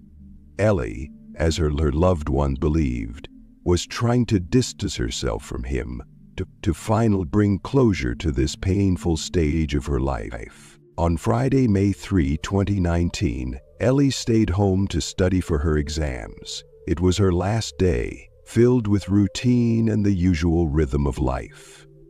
Ellie Gould had always been a person who knew how to deal with difficulties. Her life seemed to be on the right track, and not a single little thing foreshadowed what would happen. But on this day, the usual routine life of a quiet town will be interrupted by shocking news that will shock not only Ellie's family, but their entire small community. Friday, May 3, 2019 started out as an ordinary day for Matt Gould.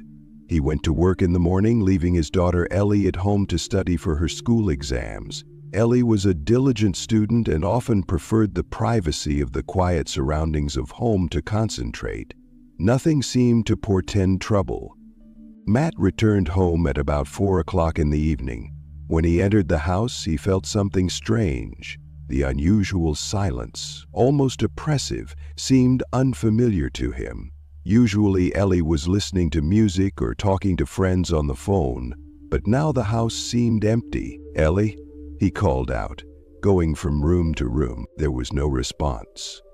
Going upstairs, he peered into her room.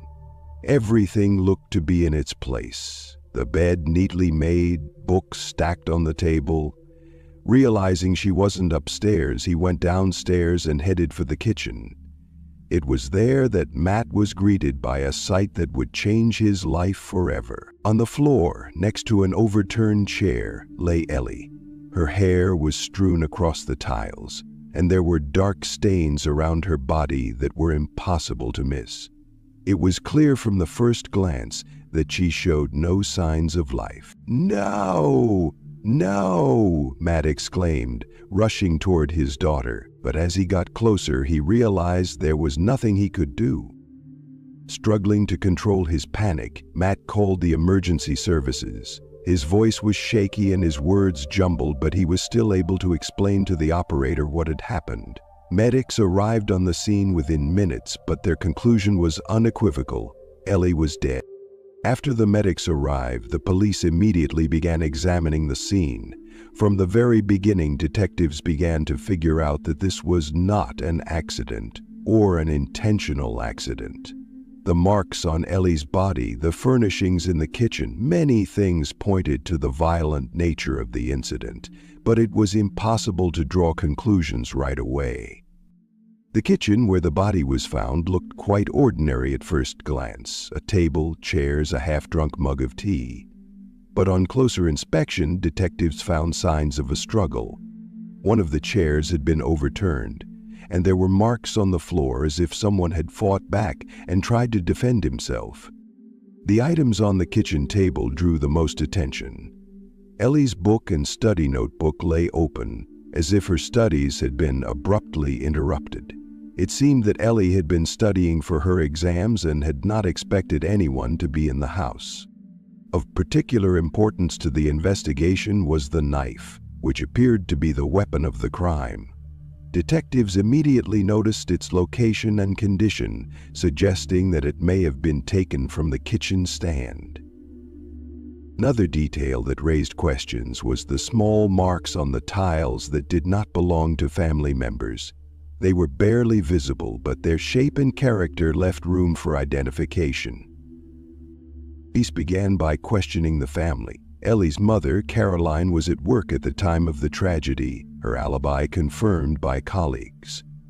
Younger brother Ben was at school and did not return home until after police arrived. Matt Gould was also out of the house for most of the day. Caroline couldn't hold back tears as she recalled the morning she last saw her daughter alive. She seemed so calm. We talked about how her day was going to go, and she said she wanted to focus on her studies, she recounted. Interviews with neighbors yielded no significant results. No one heard screams or other suspicious noises that might indicate what was going on in the house. However, one of the neighbors recalled seeing a figure outside the Gould's home that morning, which could speak to the presence of another person in the house besides Ellie, which completely discarded the options of a voluntary demise. But because of the distance, he was unable to describe it in detail. The keys to Ellie's house were missing. The door was locked from the inside, which meant that the killer had either left the house, having previously locked the door, or had access to a duplicate key. These details were beginning to line up into a bigger picture, which, however, remained incomplete for now. One of the strangest features of the crime scene was its relative cleanliness. Although signs of a struggle were obvious, the killer seemed to have made a deliberate effort to cover his tracks. The knife had been neatly placed in Ellie's hand, and several bloodstains on the floor looked as if they had been partially wiped away. This indicated that the perpetrator had lingered in the house after the murder. Forensics believed that the perpetrator may have acted with a certain degree of calculation, although his actions were far from flawless. Numerous pieces of evidence were collected at the crime scene, each of which required careful analysis. The police realized that the coming days would be crucial. It was necessary to understand who could have entered Ellie's house on that fateful day, why she was seized by such terrible violence, and what exactly drove the attacker to such brutal actions. Ellie herself, according to her parents and friends, was a person who tried to avoid conflict. She had no enemies, and her life seemed filled with nothing but studies, hobbies, and family plans. The operatives felt that the clue was closer than it seemed. Days after the tragedy, Wiltshire detectives on the Ellie Gould case were slowly building a chain of events. The crime scene seemed to speak to them, though not immediately. The evidence left behind by the killer began to form a disturbing picture. The first piece of evidence was the kitchen knife used in the crime. It was found in Ellie's hand, which immediately raised questions for investigators. There were no fingerprints on the handle. The surface had been thoroughly wiped clean. Experts suggested that the knife had been deliberately placed in the victim's hand to create a false impression of what had happened. "This is an attempt to confuse the investigation," explained one of the detectives. Such a move indicated that the perpetrator not only tried to conceal his identity, but also stayed at the scene long enough to stage the details. The second key piece of evidence was a fragment of cloth found under Ellie's fingernails. Experts concluded that it was a piece of cotton fabric, most likely from a t-shirt or sweater. In addition, there were visible scratches on the girl's skin, which indicated that she had tried to defend herself, leaving marks on her attacker. Ellie's cell phone drew particular attention from the police. After analyzing call and message data, detectives discovered that on the day of her death, she had been texted by a man who had previously been an important part of her life. The messages were sent in the early hours of the morning, with the tone becoming increasingly insistent. One of the messages, sent an hour before the estimated time of Ellie's death, read, "We need to talk. It's important." Detectives did not reveal the sender's name, but the correspondence was an important link in the case. On the street outside the Goulds' home, forensic investigators found shoe prints leading to the side of the house. After careful analysis, it was determined that the prints belonged to the shoes of a teenager or young adult. They did not match any of the family members. These footprints matched the description of a neighbor who had seen a figure outside Ellie's house during the morning hours. "I can't tell you exactly who it was," he told police officers. "It was a young guy, maybe a friend or a classmate." Another detail discovered at the crime scene raised many questions for investigators. The perpetrator clearly stayed in the house after the deed, trying to cover his tracks, but his actions combined impulsiveness and a strange attempt to create a false impression of what had happened. On the kitchen table, everything looked ordinary. A cup of tea, Ellie's notebook open, as if she had just interrupted her studies. However, the knife used in the attack was not at the scene of the crime, but carefully placed in Ellie's hand. Forensics quickly noticed that the knife handle was missing fingerprints. This immediately alerted the detectives, as crimes of this kind committed in a fit of anger are rarely accompanied by such thoughtful actions. Upon closer inspection, the experts determined that the knife had been washed before it was placed in the girl's hand. Water residue and barely visible traces of detergent on the blade confirmed this hypothesis. "We see here an attempt at staging," explained one of the forensic experts. "The perpetrator was not only trying to cover his tracks, but also wanted to lead us down a false path, making it look as if Ellie had picked up the knife herself." However, this plan didn't seem well thought out. Despite attempts to erase the prints, the perpetrator was unable to completely disguise his actions. The knife was placed in Ellie's hand too unnaturally. Her fingers did not clutch the handle, and her posture did not correspond to the version as if she could use it herself. On the floor next to the body, the experts found smeared bloodstains. This indicated that the perpetrator had tried to erase the marks after the attack, but had made mistakes himself in the process. These marks, along with other evidence, played a crucial role in the further investigation. In addition, the lack of keys to the house further confused the situation. The killer had clearly left the house by locking the door from the inside, which made the investigators wonder, how did he get out? And why did he decide to stay in the house after the deed was done? "It's a strange mix of impulsiveness and calculation," one of the detectives noted.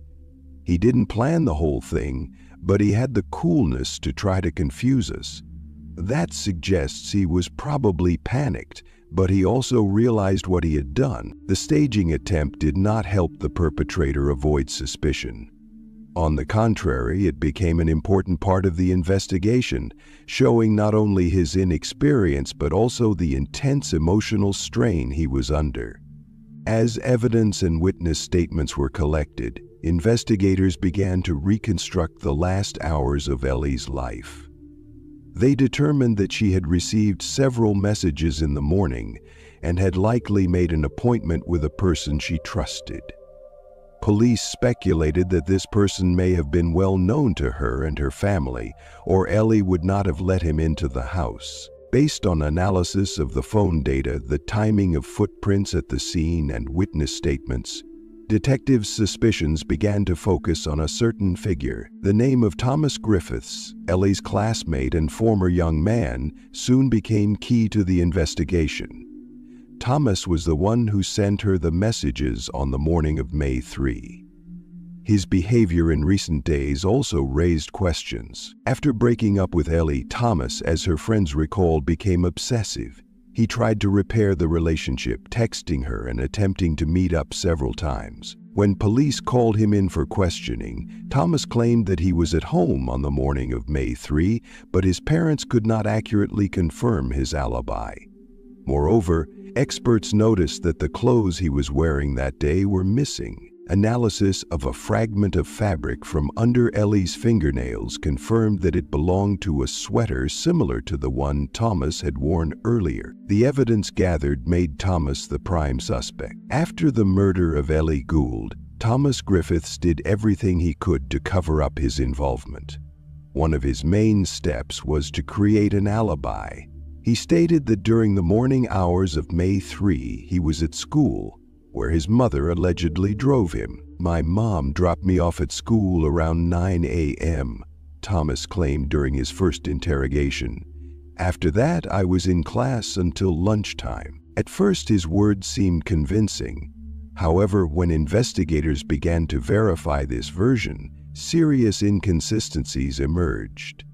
Thomas's mother did confirm that she drove her son to school that morning, but video surveillance data at the entrance to the school showed that Thomas never entered the building. That detail shattered his initial alibi. After determining that Thomas left the school grounds shortly after his mother dropped him off, police began reconstructing his route during the morning hours. Investigators found that after his mother left him outside the school, Thomas headed to a bus stop nearby. CCTV cameras captured him boarding a bus going to the neighborhood where Ellie lived. A witness who lived in Ellie's neighborhood also recalled seeing a young man who looked like Thomas near the girl's home around 10 a.m. "I noticed him when I was walking my dog. The guy looked like he was waiting for someone," the witness told police. This data allowed detectives to restore the chronology of events. Thomas arrived in the neighborhood of Ellie's house shortly before her death. The first interview with Thomas took place a few days after the murder. Detectives immediately noticed that he was tense, but tried to remain confident. When asked about his whereabouts on the day of the murder, he continued to insist on his story. "I was at school. My mom drove me there in the morning, and then I was studying for exams." However, when detectives presented him with CCTV evidence showing he had not been to school, Thomas faltered. "Maybe I stayed out late," he tried to justify himself. When presented with evidence of his trip to the area of Ellie's house, he became confused in his answers. Thomas admitted that he had been near her house, but claimed that he just wanted to see her, to talk to her. "I didn't go inside," he asserted. However, forensic investigators uncovered evidence that proved otherwise. Thomas's shoe tracks matched the prints found outside Ellie's house, and fragments of fabric under her fingernails matched the material of his clothes. After several interrogations in which Thomas Griffiths strenuously denied his involvement, the evidence collected by investigators began to put him under intense pressure. When forensic evidence was presented, including matching shoe prints to those found outside Ellie's house and analysis of the fabric from under her fingernails, Thomas realized it was pointless to continue denying the obvious. During the next interrogation, he finally admitted that he had gone to Ellie's house on the morning of May 3. His tone became less confident and his voice shook as he began to give new testimony. "Yes, I came to Ellie's house. I wanted to talk to her. All because of our breakup." However, even in this confession, he tried to justify his actions. Thomas claimed that their meeting began peacefully but quickly turned into an argument. "She told me that she did not want to communicate anymore, that between us, everything is over. I couldn't accept that," he told investigators. He went on to describe that the argument became more emotional, and then, he claimed, the situation got out of control. "It was an accident. I didn't mean for it to happen," he insisted. Those words, however, could not explain why Thomas took such deliberate action after the incident. Detectives drew his attention to the erased fingerprints from the knife, and the fact that the weapon had been placed in Ellie's hand. "If it was an accident, why did you remove your fingerprints? Why did you try to create a false picture of what happened?" One of the investigators asked a direct question. At this point, Thomas fell silent. After a pause, he tried to justify himself. "I was scared. I realized it looked terrible. I didn't know what to do. Yet experts understood that his actions after the murder indicated a clear consciousness of guilt.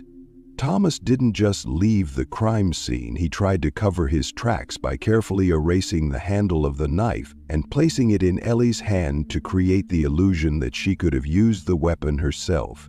These actions showed that he not only realized the gravity of what he had done, but that he was deliberately trying to cover up his guilt. Fear is one thing, but such actions show deliberation, the investigator emphasized. At this stage, it became clear that Thomas partially admitted his involvement, but tried to present what happened as a spontaneous act devoid of premeditation. After experts confirmed Thomas's connection to key evidence, including a fabric fragment and shoe prints, the investigation decided to proceed. Thomas's arrest took place on the morning of May 8, 2019. Police arrived at his home with a warrant, and he offered no resistance. "We knew he understood why we were here," one officer recalled. At the police station, Thomas looked distressed, but continued to insist he had not planned anything bad. His story, however, did not stand up to fact-checking. Now, investigators were preparing to take the case to court, where he would have to answer for his actions. The trial of Thomas Griffiths began in the fall of 2019. The prosecution and defense presented their versions of events, each of which was based on the collected evidence and the defendant's behavior. The hearing generated a great deal of public interest as the case unfolded in great detail, emphasizing both the cold-bloodedness and emotional intensity that the case involved. The prosecution insisted that the murder of Ellie Gould was not simply the result of impulsive behavior, but a premeditated act. The evidence presented indicated that Thomas Griffith not only deliberately went to Ellie's house on the day of the murder, but also took purposeful action to cover up his guilt. The prosecution argued that Thomas's visit to Ellie's house was premeditated. On the day of the murder, he left the school shortly after his mother brought him there and went to her house. CCTV cameras recorded his route, which refuted his claims that he was allegedly at the school. Prosecutors emphasized that Thomas had specifically insisted on meeting Ellie, sending her texts during the morning hours. Key to the case was evidence proving his presence at the scene. Analysis of phone data and testimony from neighbors confirmed that Thomas was near Ellie's house at the time of the murder. Forensic evidence showed that a fragment of fabric found under Ellie's fingernails matched the clothes Thomas had worn that day, but later discarded in an attempt to cover his tracks. The prosecution paid particular attention to Thomas's actions after the murder. His attempts to wipe fingerprints off the knife, put the weapon in Ellie's hand and put it back in its place spoke of a deliberate attempt to stage the murder. These actions, prosecutors argued, proved that Thomas realized the gravity of what he had done and sought to confuse the investigation. This was not a spontaneous crime, but a conscious murder in an attempt to avoid responsibility, the prosecutor emphasized. Thus, the prosecution presented Thomas as a person who, acting under the influence of jealousy and anger, deliberately committed the murder and then tried to cover up his guilt. The defense, on the other hand, attempted to portray Thomas' actions as an impulsive and unintentional act, caused by severe emotional distress over the breakup of his relationship with Ellie. Thomas came to Ellie's house to talk, the defense attorney stated. Their conversation became tense, leading to the tragic incident. The main line of defense was to argue that Thomas had no intent to harm. They argued that the murder was the result of a sudden outburst of emotion, and the subsequent attempts to cover up the tracks were due to fear and panic. The defendant was a young man who found himself in a situation he could not cope with. He realized what he had done and could not accept reality, the defense insisted. However, the defense could not explain why Thomas wiped the fingerprints off the knife and put it in Ellie's hand and took other steps to stage the attack. On November 19, 2019, after weeks of hearings, the court concluded that Thomas Griffith's actions were premeditated. The judge noted that the careful attempt to stage the crime scene, the removal of fingerprints and discarded clothing, indicated that his actions were deliberate. Your attempts to cover your tracks and create a false impression of what happened do not indicate panic, but a clear understanding of the consequences, the judge emphasized. Thomas Griffiths was found guilty of murder and sentenced to life imprisonment with a minimum term of 12 years and 6 months. Before the possibility of parole. This verdict was the culmination of a case that demonstrated the importance of attention to detail in the investigation and the impartiality of the court in dealing with such complex cases.